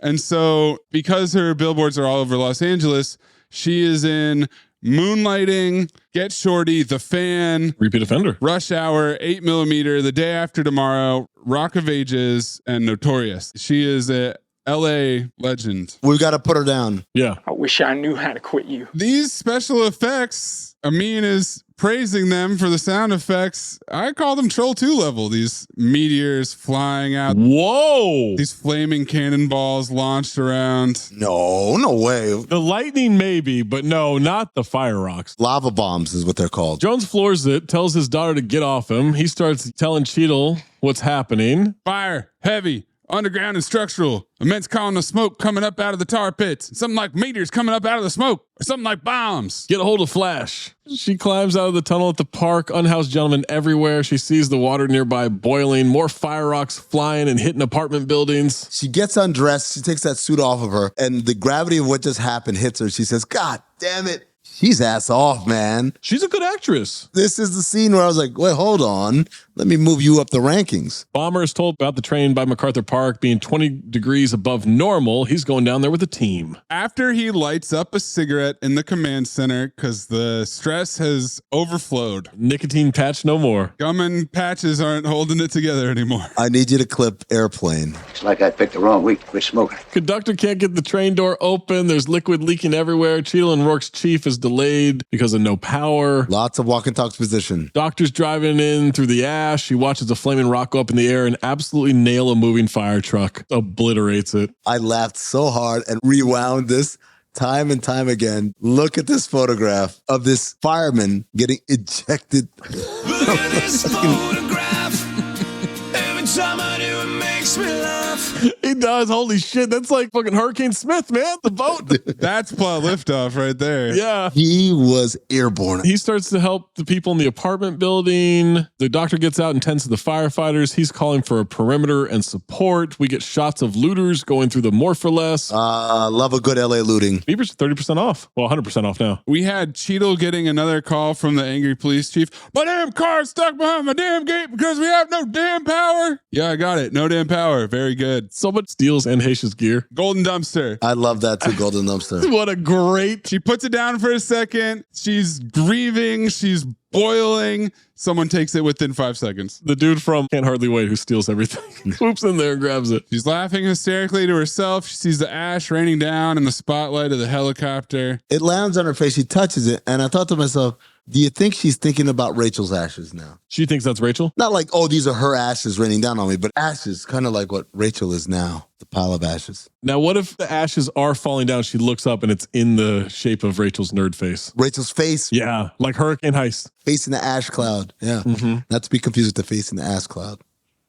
It's different. Different movie. Now we've got Dr. Calder and Tommy at the overturned fire truck. He tells his daughter to honk if she gets scared. She's absolutely not going to be safe in the car, bro. This is a terrible plan by him. What are you talking about? The doctor's helping a guy with a skull fracture. Other guy has a compound fracture in his leg. She tells him to get the guy off the street. Whoa. He runs up to her and says to this woman, don't touch that man. You dumb broad. Men are on the way. He belongs in a Dan Brown novel. Misogyny is definitely a Horseman. That's nurse work. Yeah. That's doctor work right there. She's got it. She tells him I'm a fucking doctor. Relax. She says to keep the guy warm. I thought, lava. Pretty hot out there. Find something to use as a splint. Firefighter is stuck in the truck. Some guy is in a car on his phone giving play-by-play. That is a human incarnation of news position. Yes. It's very loud here. All I hear is roaring. It's roaring. And he sounds just like Ben Stiller in Cable Guy. I think it was roaring. Does fire make sound? Fire, absolutely. It crackles. No, that's the wood crackling. Oh, that's the fire. Fire is crackling the wood. That wood doesn't crackle on its own. No, it doesn't, obviously, but it's just like me slapping you. I don't know. I mean, light a fire. Can you hear it? No, you can't. That's my point. Sure can. Hold on. I got a MacBook. Here's a 2nd-degree burn on the way. It goes creepily silent. Everyone looks around confused. A low rumbling grows louder. The camera starts shaking violently. Oh. Filmmaking. Do you think the camera's shaking or do you think the earth's shaking? The earth. It's tough to tell. They shook the whole earth. They had a big budget. Fireball. All the windows in a building shatter and rain down. Wind is blowing insanely. Not a single scratch or cut from it. Everybody's fine. The tar pit starts spewing a fountain of CGI lava and fire, but thankfully it didn't get high enough to affect our plot, which has safely lifted off the ground. Same note too. 4, 3, 2, 1.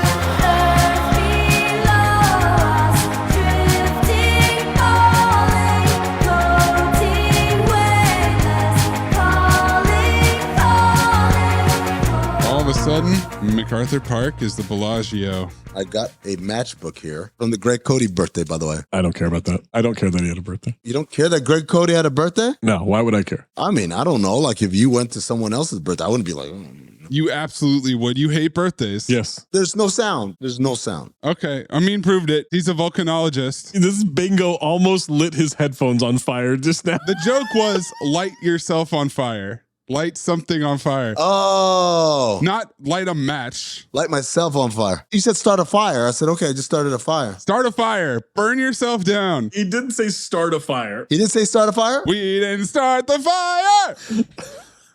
Your listening skills are tremendous. What did he say? Mitch, I don't know how to describe this, but the tar pits themselves are on fire. It's spilling onto Wilshire Boulevard, coming right up out of the ground itself. It's as if the tar caught fire, melted, and somehow expanded. I know this sounds crazy, but it almost looks like lava. Volcanic lava. Liquid hot magma. The tar pits explode. You got the lava coming out. Everyone's going crazy. The child still hasn't honked the horn. Of course not. No. What are you doing? She's an idiot. What are you doing? She gets out of the car before the lava melts the Suburban's tires. Take notes. Dante's Peak, that's what happens when lava hits a car. It's not a slow thing that you can drive over. It will fuck up the car instantly. A meteor flies through the air, lands right next to her. That's not a meteor that falls from the sky, Maze. That's a nutsack. I've seen nutsacks before. I bet. That is absolutely one ball of a nutsack that's on fire. Coming down? And then it shoots goo. All right. I didn't say where the goo went. Her pants catch on fire from a spittle of lava. A spittle, huh? It squirts on her. Nope. He puts it out, grabs her.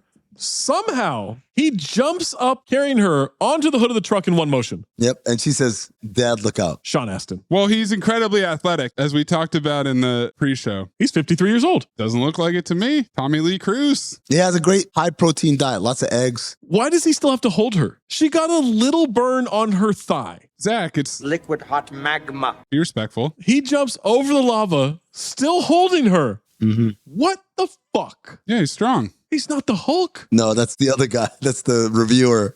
What's his name? Oh, Blobbo? Blobbo X? Blobbo X. Wonder Blobbo. Why the low rating, Wonder Blobbo? The fireman in the truck is still stuck. The lava hits the truck. We lose 2 firemen. Why does he still have to hold his daughter like this? Taco truck with propane tanks is in the way of the lava flow. He wants the doctor to treat his daughter's burn. Fuck the fireman with the compound leg fracture or the skull fracture. Yeah. These firemen are dying. They got cracked skulls and shit. And Timely says, my child has a boo-boo. What are you doing, dude? Someone's trying to save lives. You're out here playing house? It's insane. He's a terrible father. He's trying, though. And you know why? It's not about the child being burnt or anything like that. All he can hear in his head. He doesn't want to hear the ex-wife. The nagging of the broad ex-wife. Oh. Jesus Christ. Okay, I gave her to an ER physician. Look, I take care of it. Well, don't worry. Dr. Calder confirms it's a 2nd-degree burn, so it's serious. She's got to go. But she can walk. It hit her thigh. Take it easy, Zach. He doesn't need to still be holding her. That's my point.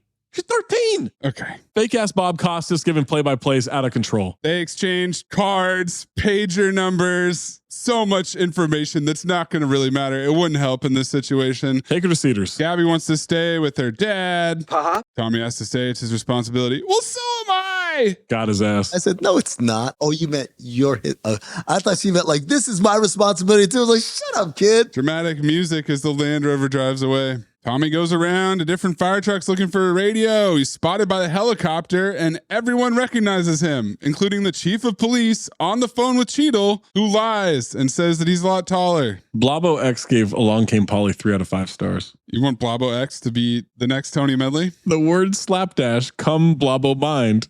Too many threads not twisted into rope. Wow, he does this every time? Look to me in my eyeball. I like this Hulk third-person speech. I'm with it. 5 stars to Raiders of the Lost Ark. Good movie. Everybody know already. Blobbo know too. Welcome to the Blobbo podcast, Blobophobe. My dad works in B2B marketing. He came by my school for career day and said he was a big ROAS man. Then he told everyone how much he loved calculating his return on ad spend. My friends still laugh at me to this day. Not everyone gets B2B, but with LinkedIn, you'll be able to reach people who do. Get a $100 credit on your next ad campaign. Go to linkedin.com/campaign to claim your credit. That's linkedin.com/campaign. Terms and conditions apply. LinkedIn, the place to be, to be. This is an ad for BetterHelp. Welcome to the world. Please read your personal owner's manual thoroughly. In it, you'll find simple instructions for how to interact with your fellow human beings and how to find happiness and peace of mind. Thank you, and have a nice life. Unfortunately, life doesn't come with an owner's manual. That's why there's BetterHelp Online Therapy. Connect with a credentialed therapist by phone, video, or online chat. Visit BetterHelp.com to learn more. That's BetterHelp.com.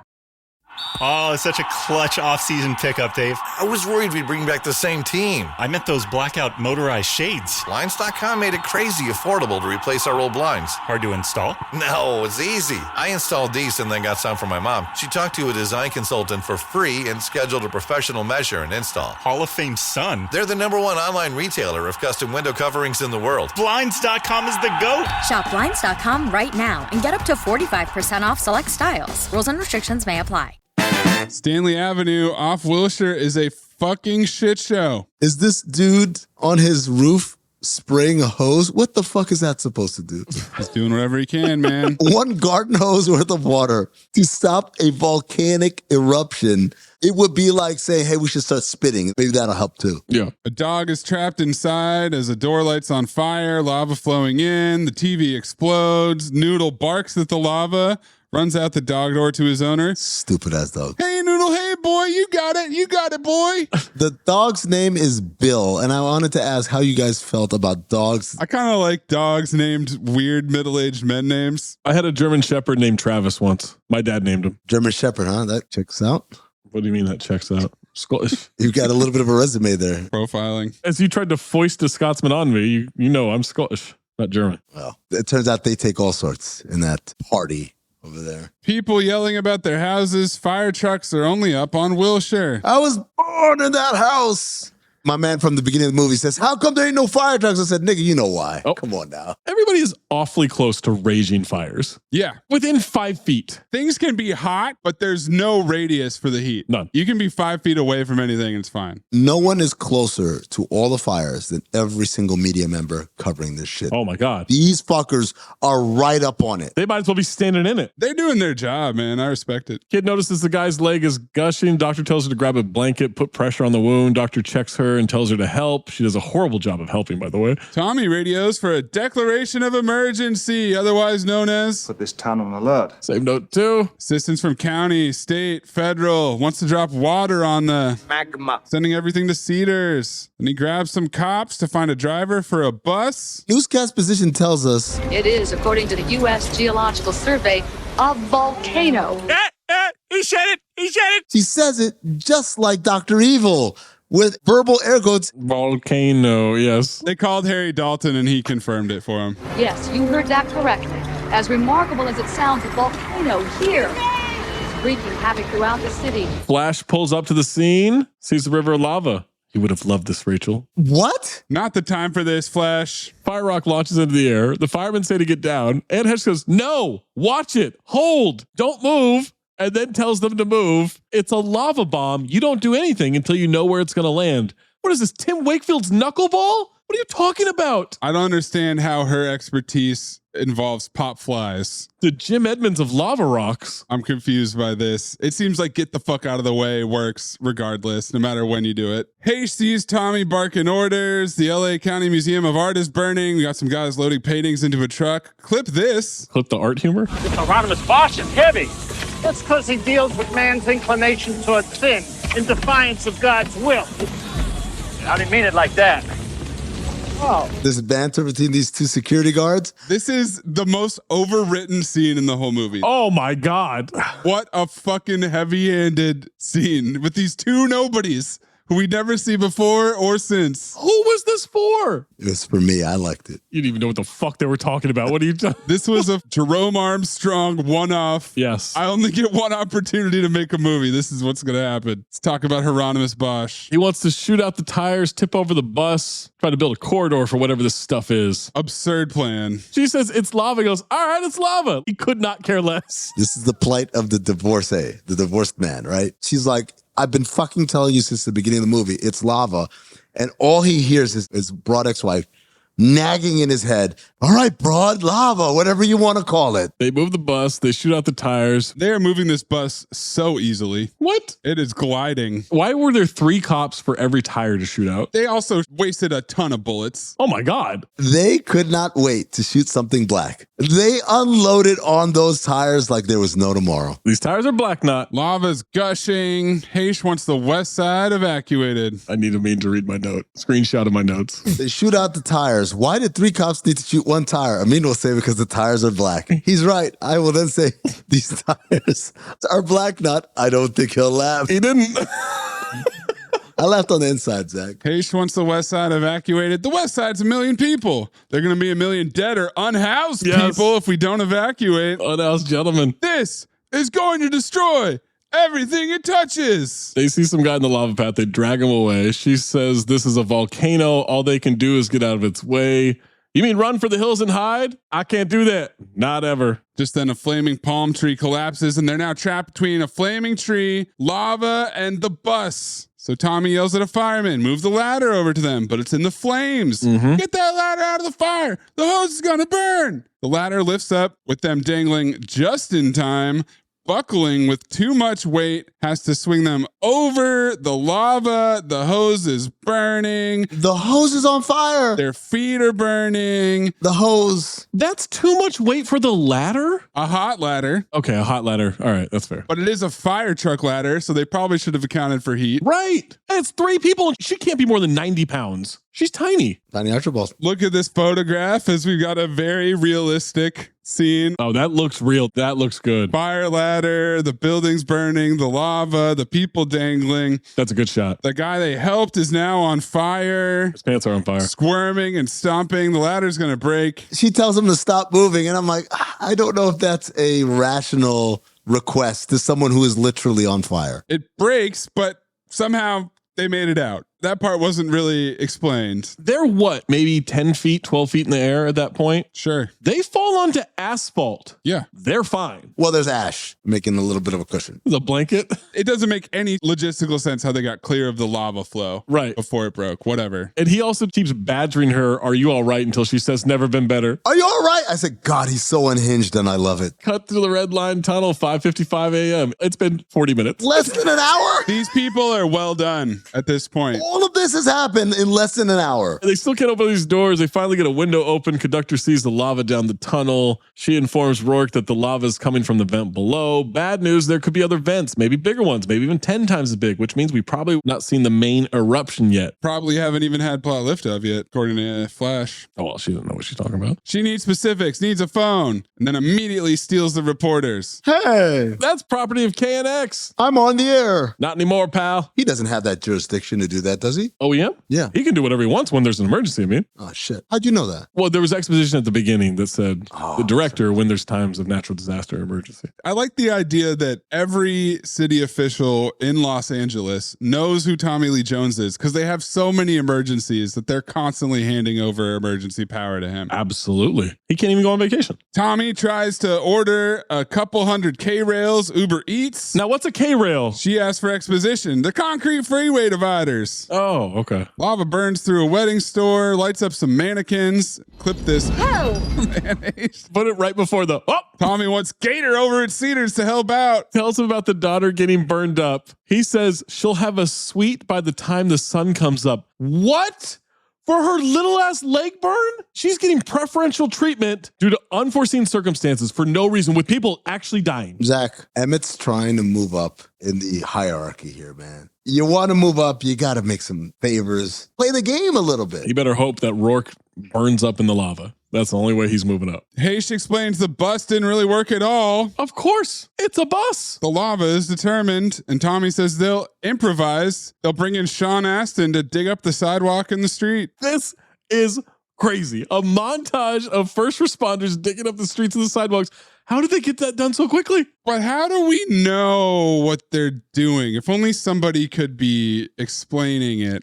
Oh, like if there was maybe a report on it? 17 news crews talking at the same time. But who would do that? Everybody on the news. How would they even get close enough to give us a report on what's happening? They're actually standing in the way of the work being done. They have to move the reporters out of the way so that they can dig this trench. Nope, they never move the reporters out of the way. They never at any point say, get the fuck out of the way. They just let them mill about. You know why? Because the First Amendment. He's informed the lava is hitting the side streets. Every side street. Are they avoiding traffic? What do you mean they're hitting the side streets? Yes, the lava has ways. It turns out, Zach, that the lava expands and goes wherever the fuck it wants. Oh, that was never explained, though. And that's when our man from Stanley Street. Oh, Stanley Street, man. This guy. He shows up, asks the fireman for help. He makes a pretty good point. They're saving museums instead of houses with people. Well, what kind of people? Well, angry bro cop from earlier immediately notices. He's ready to beat his ass. Oh, great. Mark Furman. Reference. He gets handcuffed for harassing a firefighter. That's not a crime, by the way. In the middle of a volcanic eruption This cop is arresting black people. This is actually one of the most realistic things in this movie. A cop trying to arrest a black person, even as the world is ending. This is Sean Astin giving up digging a pool. Here comes Sean Astin barreling through with a new shovel. Another cop. What are you doing? Stands up to this cop. But he doesn't really. He starts to. Even that little bit, Zach? No, I'm with you. Sean Astin is on steroids digging right now. I thought this was going to be this big fight between them. Well, Sean Astin's going to be busy later then.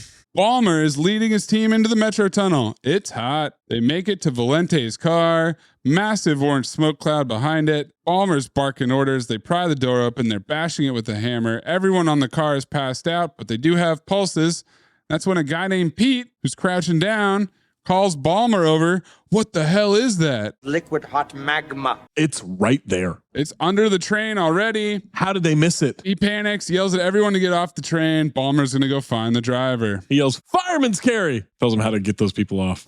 Newscast position about tents outside of Cedars because all the people who need help. Hospital's at capacity. More like a MASH unit than a major metropolitan hospital. Banter? Jones calls Gator, see if he got his daughter. He does. Flash finds a basketball. She's ready to dribble it like Zach at the Oakley store. Ball is life as a horseman? She just stole a basketball like Tony Calatayud at the Mountain Dew party at All-Star Weekend in Cleveland. I said she looted. Oh. Mm-hmm. No, she's white. She couldn't. Oh, okay. Something when black people do. She took what's hers. Gabby tells her dad she's fine. Honestly, she's okay. But before her dad can say that he loves her, she's already passed the phone back to Gator. That's a who's that man conversation right there between the two of them. Who's that man? Gator says stop sending bodies over. Cedars is maxed out. Tommy doesn't know where else to send him. Heche puts the ball on the ground and watches it roll because the ground has a slope to it. Oh, Mayes, we prefer the word incline or decline. That word that you use, not very appropriate. I'm not going to have you guys recontextualize a scientific term to make it problematic. Oh, if it's scientific for you. I don't know.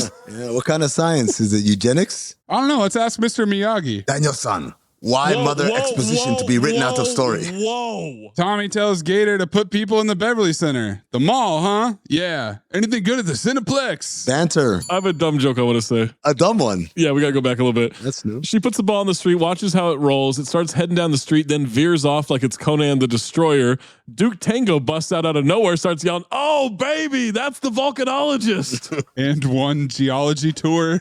I'm glad we stopped for that. Yeah, thanks for that. Lieutenant Keith David drives up. Jesus H. Christ. I forgot he was in the movie at this point. I was so excited. Me too. I was like, oh, shit. Why'd they hold on to him for that long? I don't know. Flash points out that the incline or decline means the lava flood is going to turn. Thank you. That's not what they said, though. They wonder what's in the path. Arrested guy shouts, there's a big gas station. And both Keith and Brocop's partner wonder what the fuck he's doing making an arrest, but no one unhandcuffs this guy. We going to take that guy downtown? Better take the freeway. Wilshire looking kind of rough. And I said, banter. Got to the train. Balmer makes it to an unconscious Valente, and a fireman carries him through the fire and flames as his shoes melt and the car burns. Oh my God. This is a bizarro Nike commercial as we get a close-up on the swoosh. Oh, it's good product placement. Hail Mary, full of grace, the Lord is with thee. He makes it to the end of the car,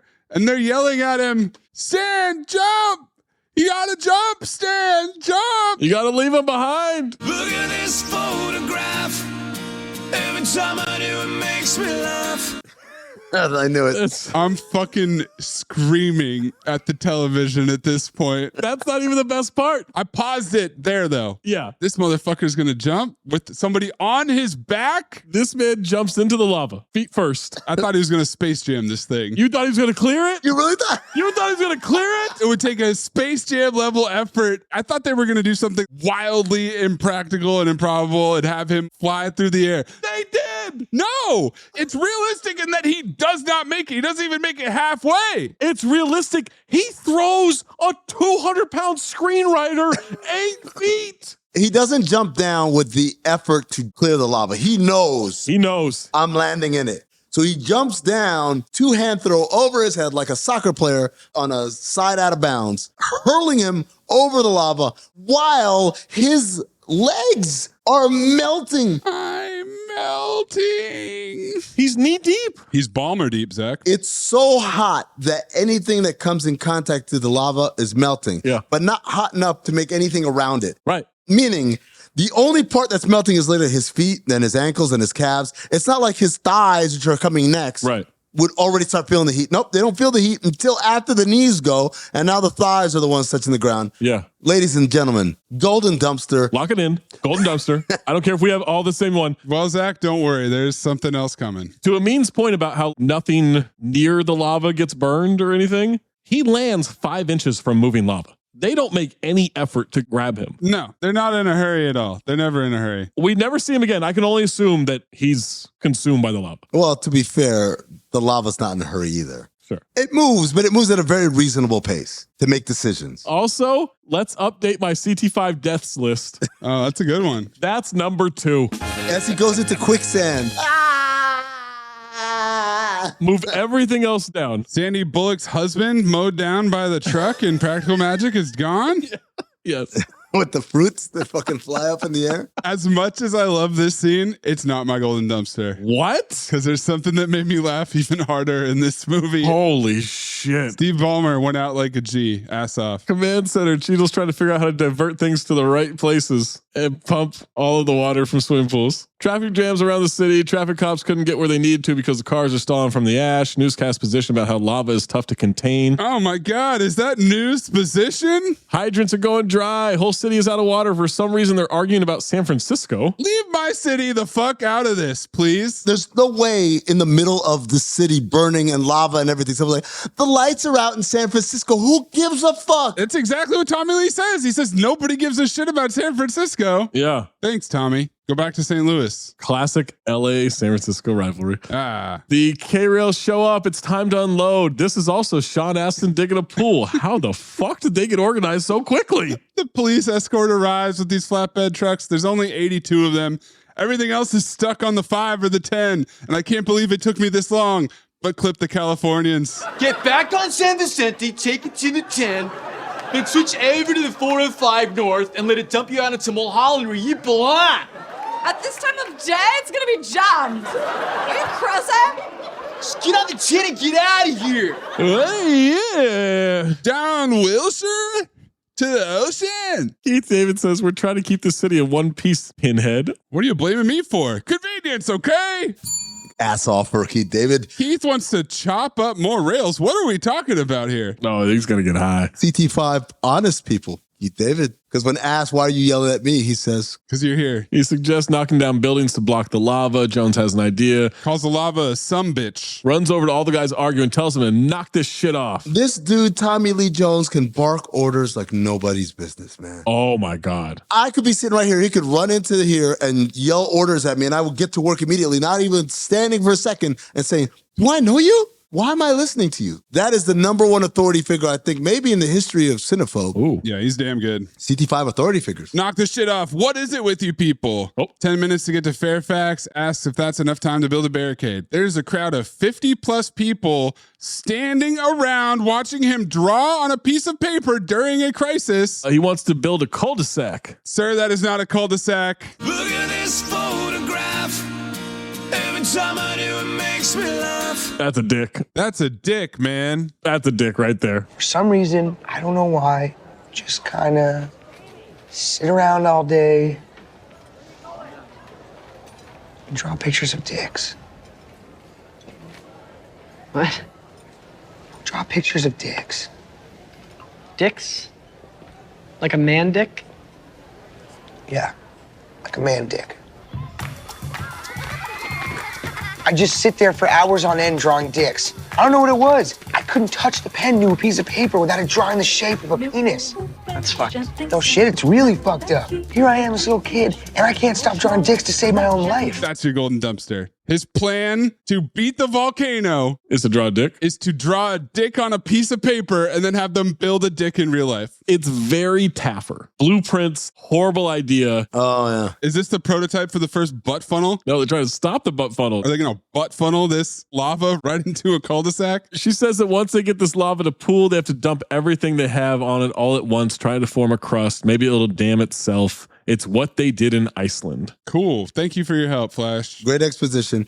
Now you got me thinking about Taffer. Do you think Taffer got the idea for the butt funnel? From this movie? Yeah, watching this. 100%. He's sitting there, he's got a full head of hair. Honey! I don't think he ever had a full head of hair. No? No. Since he was 8 years old, I think that's how his hair has looked. DWP calls it putting a Band-Aid on a broken leg. Keith is worried they're putting too many men in front of this thing. Tommy says they'll put as many as it takes. Time for a Tommy Lee Jones speech. Oh, clip it. Listen up, people. Let me tell you what's south of us. No more museums, no more department stores, just homes.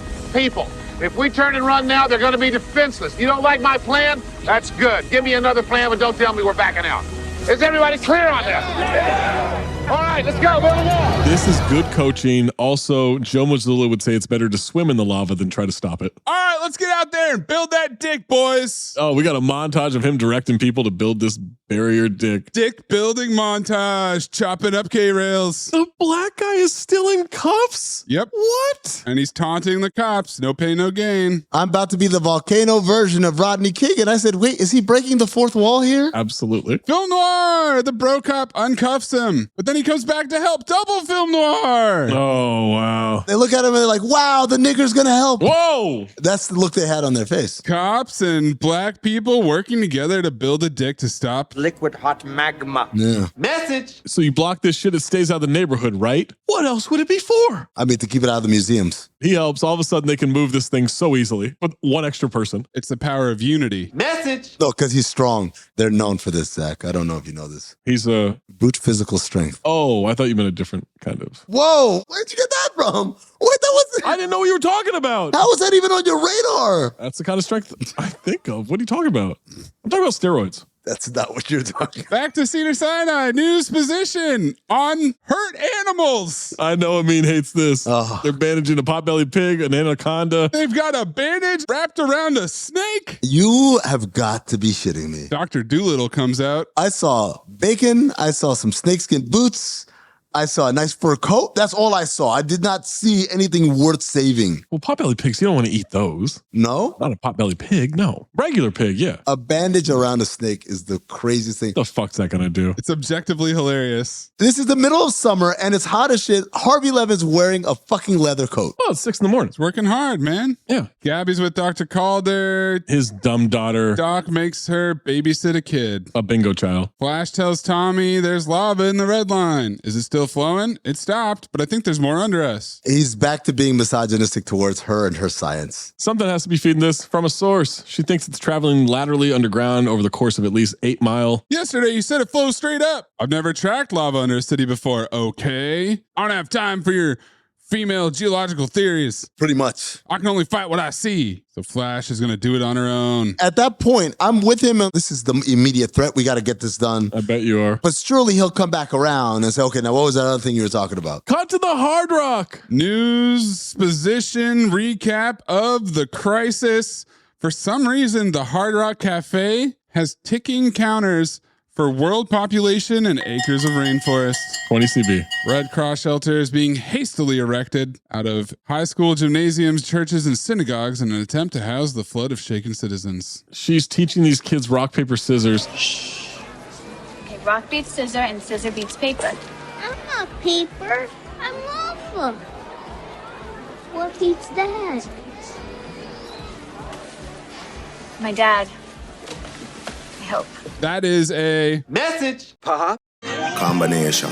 That line is so dumb. I can't believe this. We might be heading towards a phobe. Wow. No. That's so dumb. No. What beats lava? My dad, I hope. It's appropriate for her dumbass. I wasn't taken out by that at all. Peterson Automotive Museum getting obliterated. They've got the barrier set up, saving the hoses until it pulls up to the top. All the hose. Save those hose. What are the barriers in the shape of? A dick. Oh, okay. It starts pushing like a football sled too, by the way. Yes. The firemen are hopping over the K-rails like a line change for the Mighty Ducks.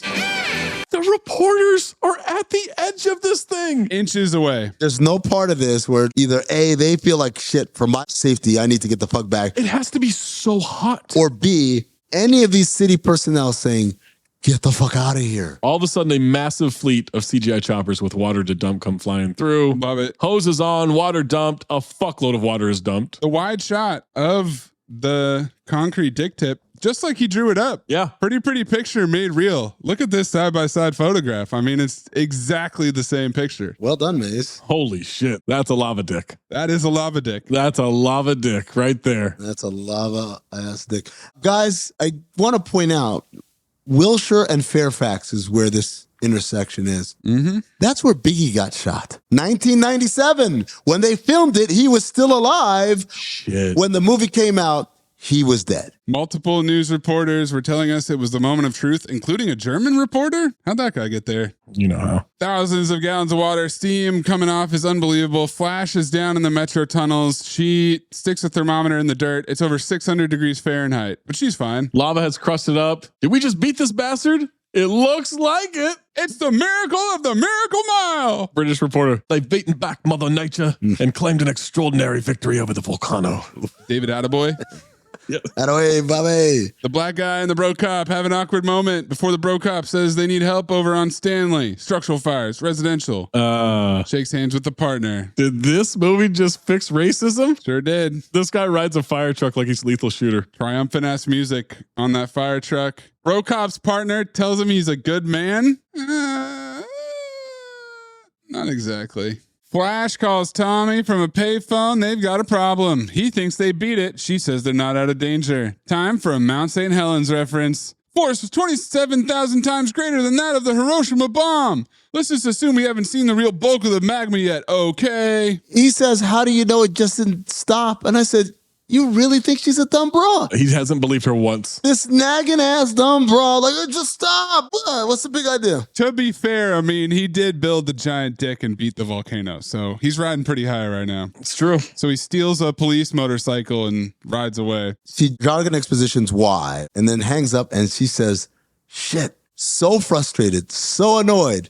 Guys, she just locked up my ass off award. Wow. Because that was such a real reaction. Yeah, she's a good actress. Yeah, I know. More news exposition that Cedars-Sinai is overwhelmed. Corbett calls Dr. Calder, wants her back home where it's safe. Where the fuck is he? There's nowhere safe. Lord knows what those people are coughing up on you. Those people? He's in his tower that he built across from the Beverly Center that's indestructible. His ivory tower making moves. She hangs up on him. She's got more important work to do. Tommy uses a truck to yank his sewage grate open. It's steaming. They argue about who should be lowered down, so they decide to drop a 20 CB video camera down in there. Oh my God. With a flashlight. This is Dennis and Mac's video camera. This is the video camera that my mom used to bust out to try to make home movies in 1994. Weighs 45 pounds. You have to put it over your shoulder. She says the city's finally paying for its arrogance. Message. What particular arrogance is that? Building a subway under land that is seismically active. Actually, it's the particular arrogance of Cobra formula is what that is. Okay, maybe she does nag a little. Yeah, it was a foolish man who built his house upon the sand. Matthew 7:26. That's a favorite among geologists. She is way too excited. She doesn't say volcanologist. Because that's not her job. It's no one's job. It's Harry Dalton's job. Tommy Lee Jones says, I couldn't pick my favorite because I like all parts of the Bible. Camera lowers, they see the tunnel. Camera spins, they see a massive wave of lava coming down the tunnel. Magma. I tried to get a picture of it on the monitor because it looked especially hilarious on the monitor, but it didn't quite capture the hilariousness of it. He tackles her away from the hole in the ground as the fire comes shooting up the vent. It then gets sucked back into the tunnel. Live look at my colon after a heavy night of drinking and Mexican food. That's racist. Liquid hot magma. What's right? Mexican food makes me shit? That's racist? Yep. Your colon's racist. The tunnel's insulating it like a lava tube, keeping it superheated and fluid, which is why it's moving so fast. When he hits a block, it's going to punch through. You mean erupt? That's Blue Chew, promo code Volcano. How are we not sponsored? Punch right through that block and erupt. Punch right through. Jesus. They're speeding around in their big ass truck. Flash trying to figure out the lava speed by working on her computer. Yeah. Tommy wants to know where the red line tunnel stops. Under the Beverly Center, La Cienega, where Cedars-Sinai is, where Kelly is, and also everyone else that's injured. You dumb fuck. Not your stupid daughter with her little leg burn. It's going to hit there in 30 minutes or less where the eruption is free. Flash is furiously typing. 30 minutes or less, not enough time. No kidding. Tommy calls Cheadle, who says they can't move the people. No hands left. Secondary fires popping off all over the city. They're looting the Whole Foods in Beverly Hills. The Whole Foods is fucking hilarious, man. That's so funny. Dude, I learned about Whole Foods maybe 10 years ago. I had no idea Whole Foods was around in the 90s. No, this is exactly the right time. Yeah. 97, I think, was when they opened the first one in San Francisco. That's insane product placement. Oh, it's great. For something that most of the country would be like, what the fuck is that? Yeah, it didn't work out quite as well with the more for less. Hey, man, more for less was... That was getting looted earlier because I'm pretty sure those are gone. Well, now, pandemic did that. That's what I mean. But seeing Whole Foods at this point... It'd be an Erewhon now. Like, not everyone around the country knows that, but if you know it, you know how expensive it is. I would say that it's not like Erewhon now. Erewhon has to have more locations now than Whole Foods had in 97, right? Or 96? Yeah, I mean, it's probably comparable. It'd be like seeing Erewhon in 20 years and it's a national chain. Right. Yes.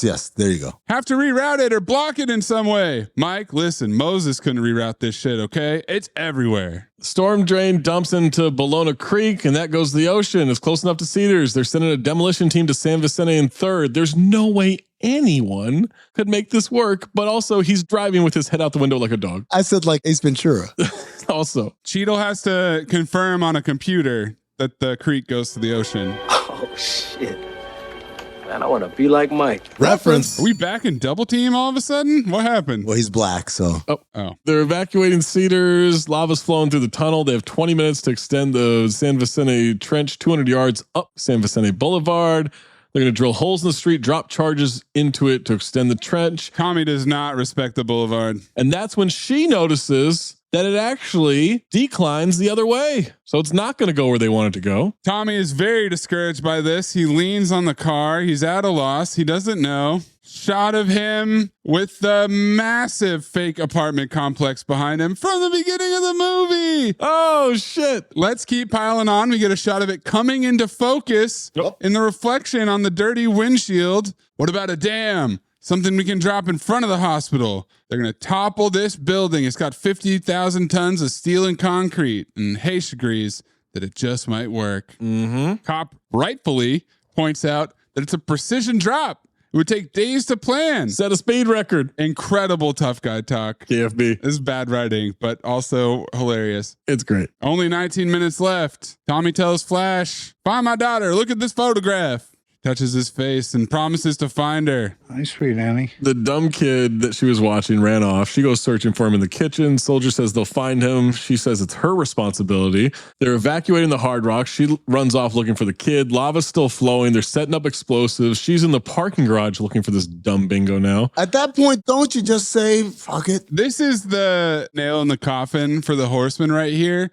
We go to OEM headquarters. They pan to a room above the Situation Room, and there are 9 reporters all talking at the same time. Now, what happened to those people? Did they draw the short stick or the long stick? This is a demotion. You want to be on the scene. It's like a weatherman on Hurricane Watch. Yeah, you want to be 5 inches from the liquid hot magma. I tried. You don't want to be safe in the OEM headquarters. And it's been a wall-to-wall performance for newscast position. They've been dominating this movie. Councilman tries to get his wife to leave. She won't do it. He is relentless. These people are strangers, Jay. Are you going to die for them? Answer me. Okay. My golden dumpster just changed. Really? When he grabs a jackhammer himself? It's watching Tommy Lee Jones use a jackhammer. Wow. Lock that in. That was pretty good. As newscast position continues to praise the effort. Ground starts rumbling. Flash is shouting, looking for Gabby. Earthquake. They rush out of the building. Steam everywhere. Shaking chaotically. Gator and a guy get trapped by a collapsing air vent. This is absolute chaos. Ass off for the woman in the bathrobe who's getting carried away. She's freaking out. Ass off for the guy in the wheelchair getting blown away out of the wheelchair. I laughed so hard. Yeah, that's funny. And finally, golden dumpster, the guy getting hit in the ass by the lava bomb. Yeah. It hit him right in the ass. It was a soldier, I believe. She's still shouting for the daughter. She finds the kid near the exit of this parking garage. Gator can't save this guy, but he won't leave a man down. Keeps trying to lift the air vent off of him. Liquid hot magma. Guys ring up like Old Faithful in front of the Beverly Center. They got to blow it now. Tommy sees the bingo child wandering through the demolition zone as charge after charge after charge is blowing. Then he sees Gabby come out. Dramatic zoom in on Tommy's face. He can't stop the explosion. So what does he do? He Tommy Lee cruises his way and sprints after her. Slow motion, blow the tower, close up on Gator. Tommy's running in slow motion. Gabby's screaming. The green screening is tremendous. There's a wide shot where we see him shooting the gap. Oh my God. Between a collapsing skyscraper and a lava river. Yeah. Dramatic zoom in on Flash. Somehow she can see this. That's what I thought your golden dumpster was going to be. Oh. It's zooming in on her like, oh shit. The eagle vision. It's a great reaction by her. I got to admit. She's like, ass off. There's no way she knows what the fuck is happening at this point. She's a good actress. Dad, she hasn't moved an inch this entire time. Nope. She's an idiot. He doesn't really tackle her. He kind of side swipes her, throws her out of the frame. Heche is shocked. Screen filled with smoke, dust, and rubble. Gator dies, by the way. Gator sacrificed himself. And I wept. Luckily, news exposition is there to let us know that this audacious plan seems to be working. Look at the dumb look on Tommy Lee's face. Well, yeah. Look at this photograph. Every time I do it makes me laugh. Look at this dumb look on his face as he emerges with his kid. I like mine because it looks like a fucking Christmas card. Oh man, that's a uncomfortable amount of blackface going on there. Oh. Whoa, hold on, I mean. Take it easy, champ. Hold on. Everything settles. Bunny Colvin says the flow is turning at Crescent Heights down the storm drain. We see the CGI magma rushing through the tunnels under the 10. Looks super realistic. Tommy emerges with the bingo child and his daughter. Crosscut with magma hitting the Pacific Ocean. Wide shot, magma hitting the ocean, smoke clouds all over the city, waves crashing. Now we're back at OEM HQ. They hear that Tommy's okay. Cheeto's relieved. He collapses in his chair. They say the volcano is shutting down. I don't think that's how that works. It is if Tapper's involved. It's making the band Chappelle show style. Oh, we're shutting the volcano down. Tapper, you shut this volcano down. You're going to kill somebody. Hundreds dead, thousands injured, damage in the billions. 100 dead and thousands injured does not seem like accurate numbers. Not at all. Pump those numbers up. Those are rookie numbers in this racket. Well, I mean, it is when the lava's moving at a very reasonable pace. That's what you have to keep in mind. More people are dead at Dante's Peak. Population under 20,000. There weren't enough people to die at Dante's Peak. 7,400. Keith is going to take the bingo child to find his mom. He gets distracted because he's looking at all the people covered in ash. Look at their faces. They all look the same. Message! I started laughing so hard. They all look the same. Equality. Did Volcano do what I've been trying to do for hundreds of years on Cinephobe and fix racism? You've been going about this all wrong, Zach. Oh my God. There were a large amount of black people in these shots. They're sure. How could you tell? They all look the same. Well, thunder rumbles, rain starts to pour. Everybody's stoked to be washed clean. No, not the same anymore. Back to being different. She admits if she was in charge, she would have done it all wrong. Evacuated the west side, sacrificed half the city, maybe made parking a little easier in Beverly Hills, but I would have been wrong. Rourke, this is a trap. If you'd have been in charge, we would have known about this 24 hours in advance. You saved a lot of lives today. I see you, Tommy. Ah, shucks, Rourke. Is shucks Rourke the new? Hi, sweet Annie. I said it's 20 CB of Hi, Sweet Annie. That's what that is. But they never actually consummate, do they? Of course not. There's no tension. So that's what I'm saying. It can't be a Hi, Sweet Annie. She wanted to fuck before. No. He was starting to get interested in fucking. Yeah, she and the nerd talked about it. How she was into it. And then she's like, oh, he's into you. And oh, you're into him too. Yeah, you're right. Shit. 2 hours later. Cock blocked by a volcano. Damn. That's happened to the best of us. She also gives him a terrible one-arm hug. That's what told me she don't want to fuck, man. Friend zone, exactly. And then the dog from the beginning of the movie shows up and I'm like, I forgot they had a dog. I did too. Completely. Maxie. I said, who is this? And I started writing feverish notes and I remember the eggs. Like, You thought it was the dog from Dante's Peak? Yeah, I was like, did this happen again? Just another day at the office, huh? Chief of police is on the phone. Mudslides in Malibu, couple hundred structural fires, gas and power is down over half the city, gridlock on the freeway. Hope you got some bright ideas for this. I do. Hands Tommy the phone. He hands it right back. You handle it. I'm on vacation. Go home with my daughter. You don't have any power. Cheeto continues to banter with the chief. Flash gives him a lift in her huge truck. Well, said you wanted to go to the Beverly Center. How'd you like it, huh? Banter. It was cool, Dad. Cool? Cool. What a terrible way to end this movie. This is going to be a foot. Wait a second. Is that I Love LA I hear? Oh, I forgot. Wow, I was definitely joking earlier, but here comes the music cue for I Love LA. Rolling down Imperial Highway, the big nasty redhead at my side, Santa Ana winds blowing hot from the north. We were born to ride.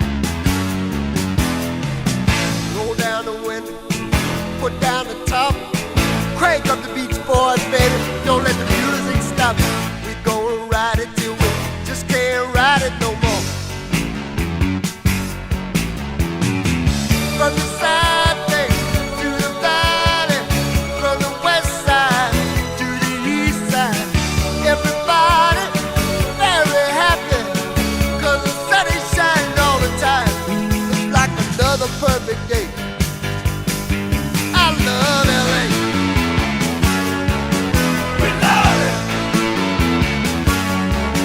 I love LA. We love it. We love it. We get text position on the screen about Mount Wilshire, the super realistic volcano that still has a massive smoke cloud coming out of it. Mount Wilshire, elevation 1 foot. Status A C T I V. Same note to Randy Newman. Roll credits.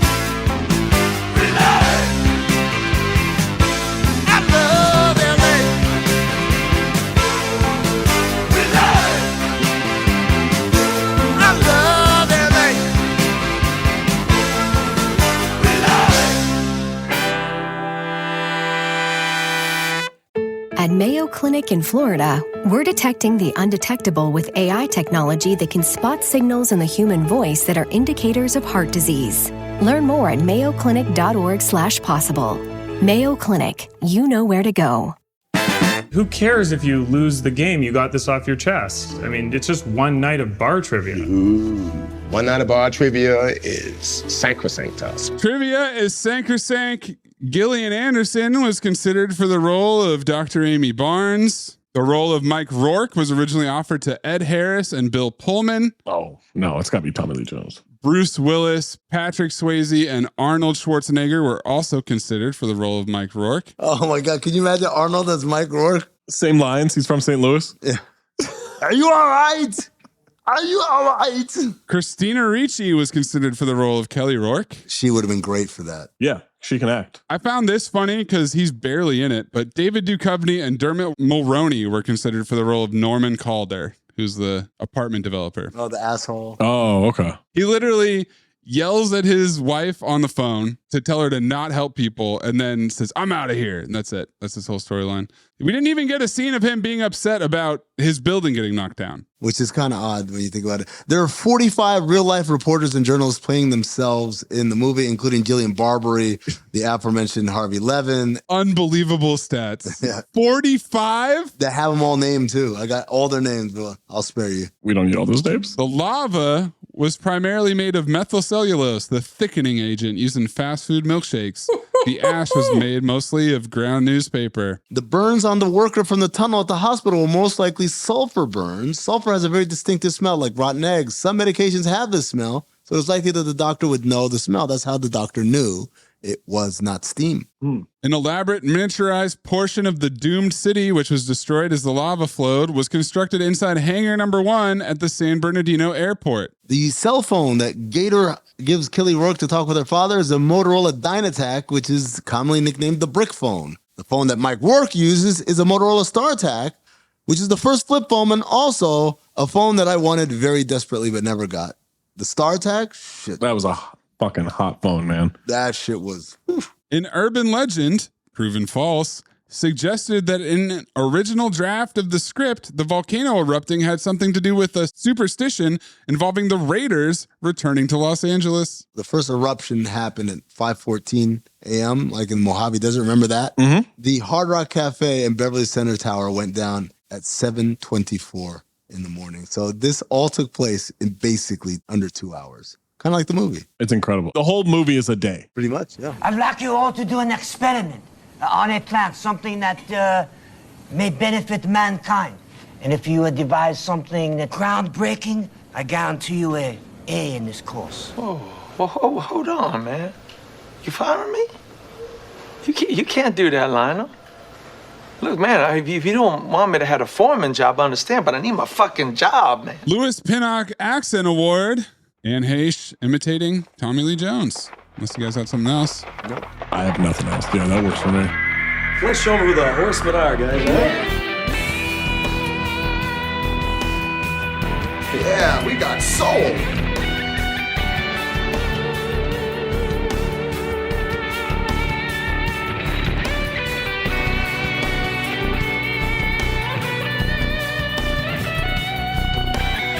Five Horsemen. Bureaucracy, It's newscast position, man. It's newscast position. 45 news reporters. Banter was there. Bureaucracy was definitely there. Misogyny from Tommy Lee Jones was there. But ultimately, no. Newscast. I mean, a lot of movies use newscasts as an exposition vehicle early on. This was overdrive, man. But then at some point, the movie takes over. You actually tell the story, right? Yeah. This was continuous. They would not let go, not to the very end. It didn't really add anything. Nope. I definitely didn't need it. It's probably the most newscast position since Predator 2. Yes. Also set in LA. But they did better in Predator 2 because it was Tony Pope, hardcore. That's all they need. You give us a fake character and it's actually a movie as opposed to this, which is just newscasters. 45 real-life journalists. Breathe in through nose, out the mouth.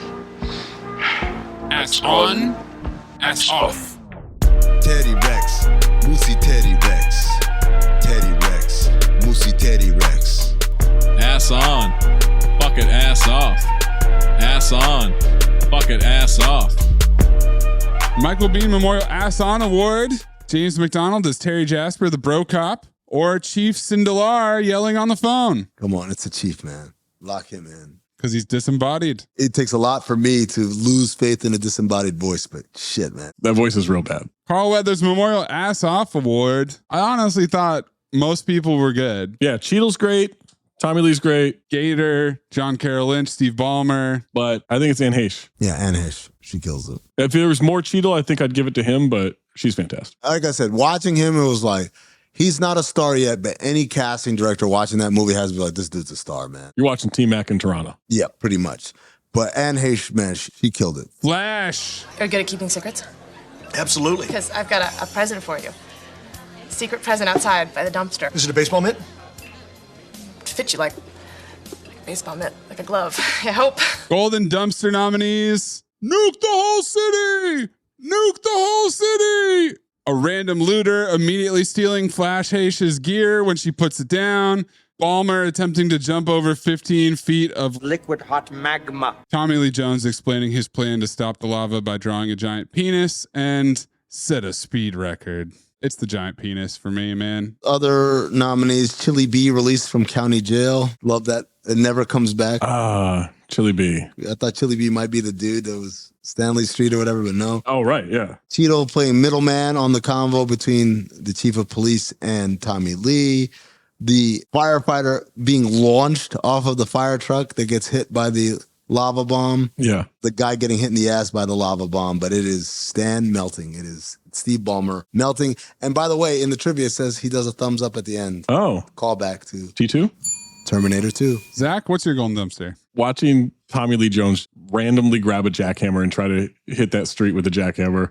Oh, wow. That's going to do it, man. Damn, you really moved off of Stan, man. I laughed so hard when he grabbed that jackhammer. It looks like he's improvising. Like he didn't know what to do in the scene, but he knew the camera was rolling. He saw it, he picked it up, and I'm going with this. Put this town on alert. I think we should do a tale of the tape between Volcano and Dante's Peak, to decide once and for all what is the true winner of 1997 Volcanoes. First category, more viable chemistry between the leads. Pierce Brosnan and Linda Hamilton, or Tommy Lee Jones and Anne Heche? Who had more viable chemistry?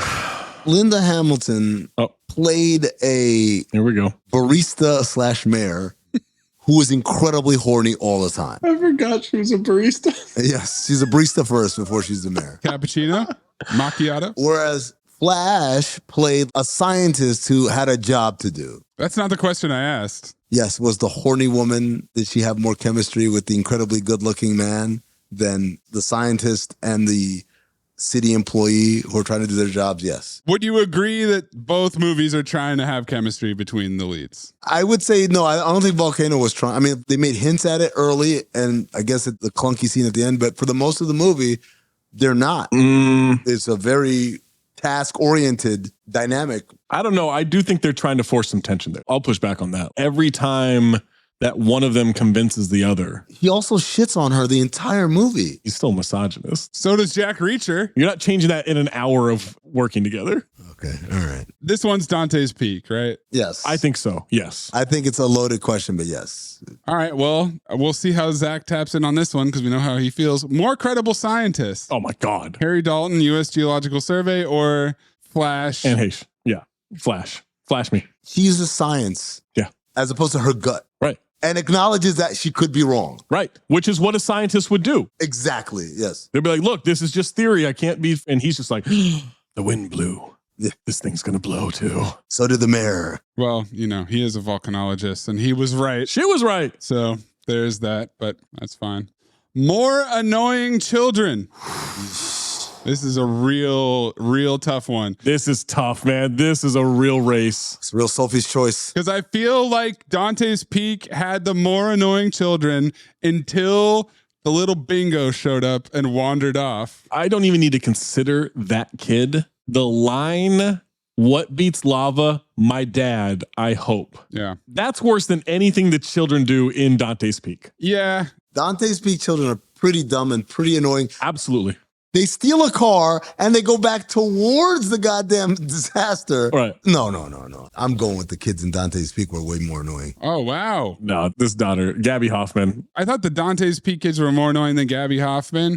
And then Tommy the bingo showed up, and I think it goes to Volcano. He tips the scales. I'm lava. What beats lava? But he brought America together. Better looking Magma. lava effects. Not even close. Volcano. We saw it as opposed to a lot of dirt in the sky and shit. There's barely any lava. In Dante's Peak. There's lava all over this movie. From the beginning of the movie. Yeah. The title card, pretty much, we see it. Most dramatic death scene.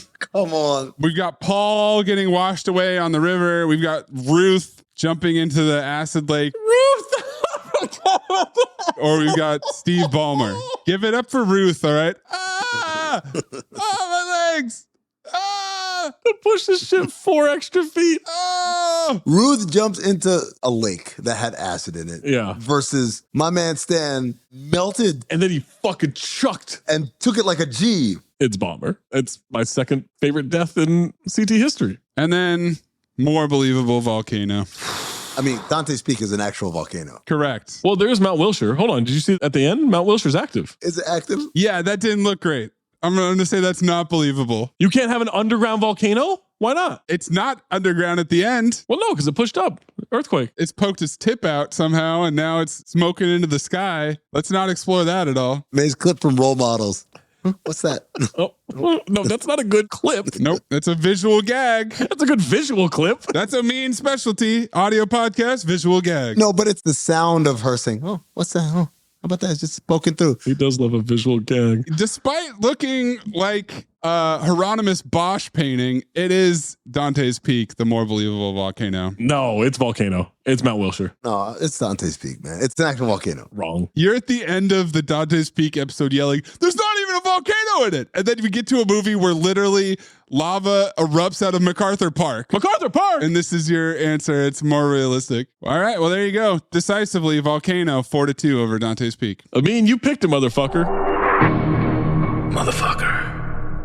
I like that. Phobe or file? Decisively, Volcano over Dante's Peak. This is just a better movie, man. But we're not basing it on, is this better than Dante's Peak? No, Amin is for sure. Okay. Because that's why he chose to see it in 1997. That's true. He did, yeah. I did. And I'm validated. This time, it's personal. I feel so validated. Mm-hmm. I really don't remember Gabby Hoffman at all. I remember the main shit about Tom Lee Jones yelling at people and all that.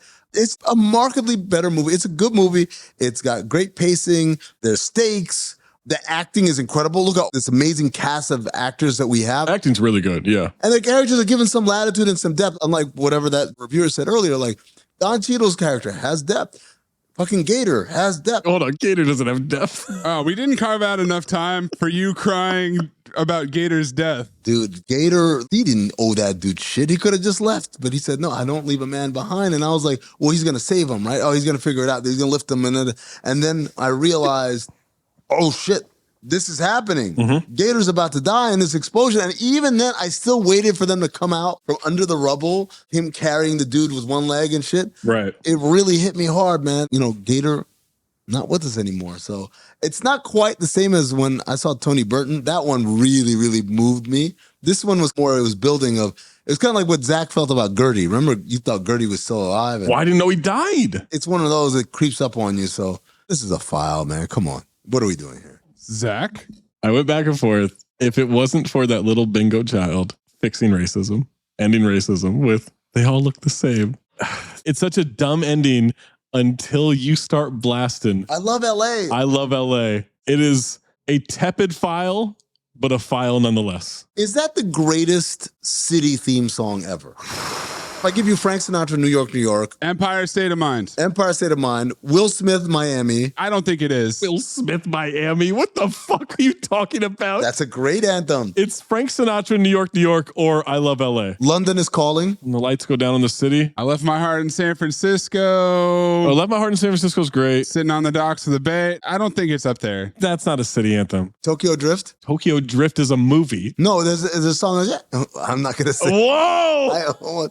I almost sang it. What the fuck just happened? It's by the Teriyaki Boys. That doesn't make it better. That's racist. That's wildly racist. I didn't make it up. Well, I don't think that it's one of the greatest city anthems. I think there are plenty of better ones. I think people in LA like it a lot, and I think it's obnoxious. Maze, forward file. I really enjoyed both of these 1997 disaster volcano movies. This is a file as well. Sweep it. Wow. I don't see the reason to... Finally. What do you mean finally? I finally got you to break from your spite phobing that you've been doing this whole time. I filed dirty work, you dumb fuck. I filed double team.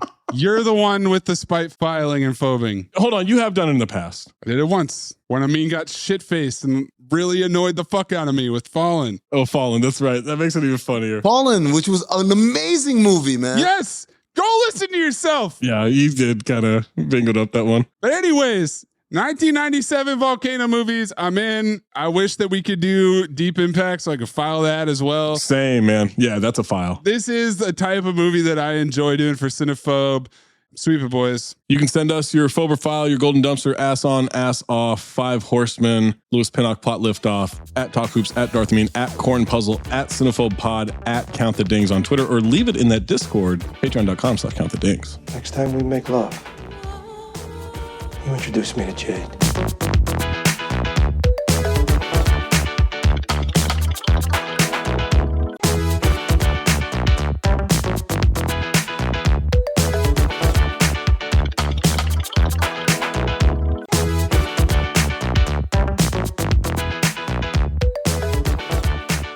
So I have 6 options here. 6 more pixel pick. 6 more pixel pick and 4 different daisy chains. There's an element of getting a team together in this. Classic. The 3 options for that were Suicide Squad, Expendables 4, Expendables 3. Oh, okay.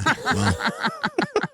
They both qualify. So the getting the team together, is that when Ballmer says, I'm getting a team together? Yes, he pulls the team together, go get the people out of the train. So that leaves me with 3 other daisy chains. Los Angeles. Oh, upset of the movie, no downtown LA bridge. Big time. As soon as we had that opening shot, I was like, it's only a matter of time. The opening montage, definitely, I thought we were going to see it at some point. But then we're pretty much on Wilshire for most of the movie. Yep. Lava doesn't flow that way.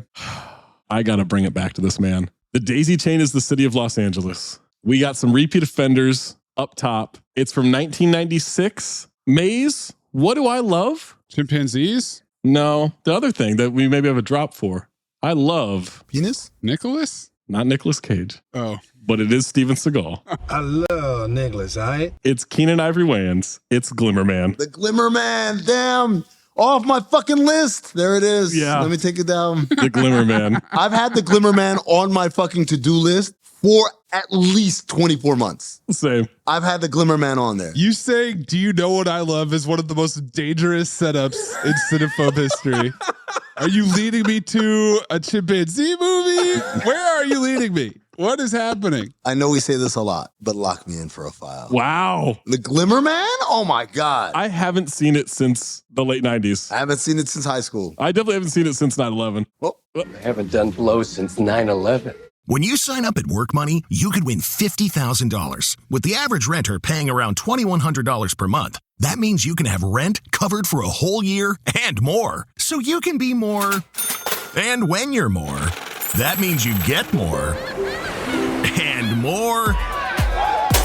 Ooh, but not so much of that. Sign up at Work Money. Get money-saving tips. Skip the rent. Get more rich. Sign up at workmoney.org/more-rich contest for your chance to win $50,000.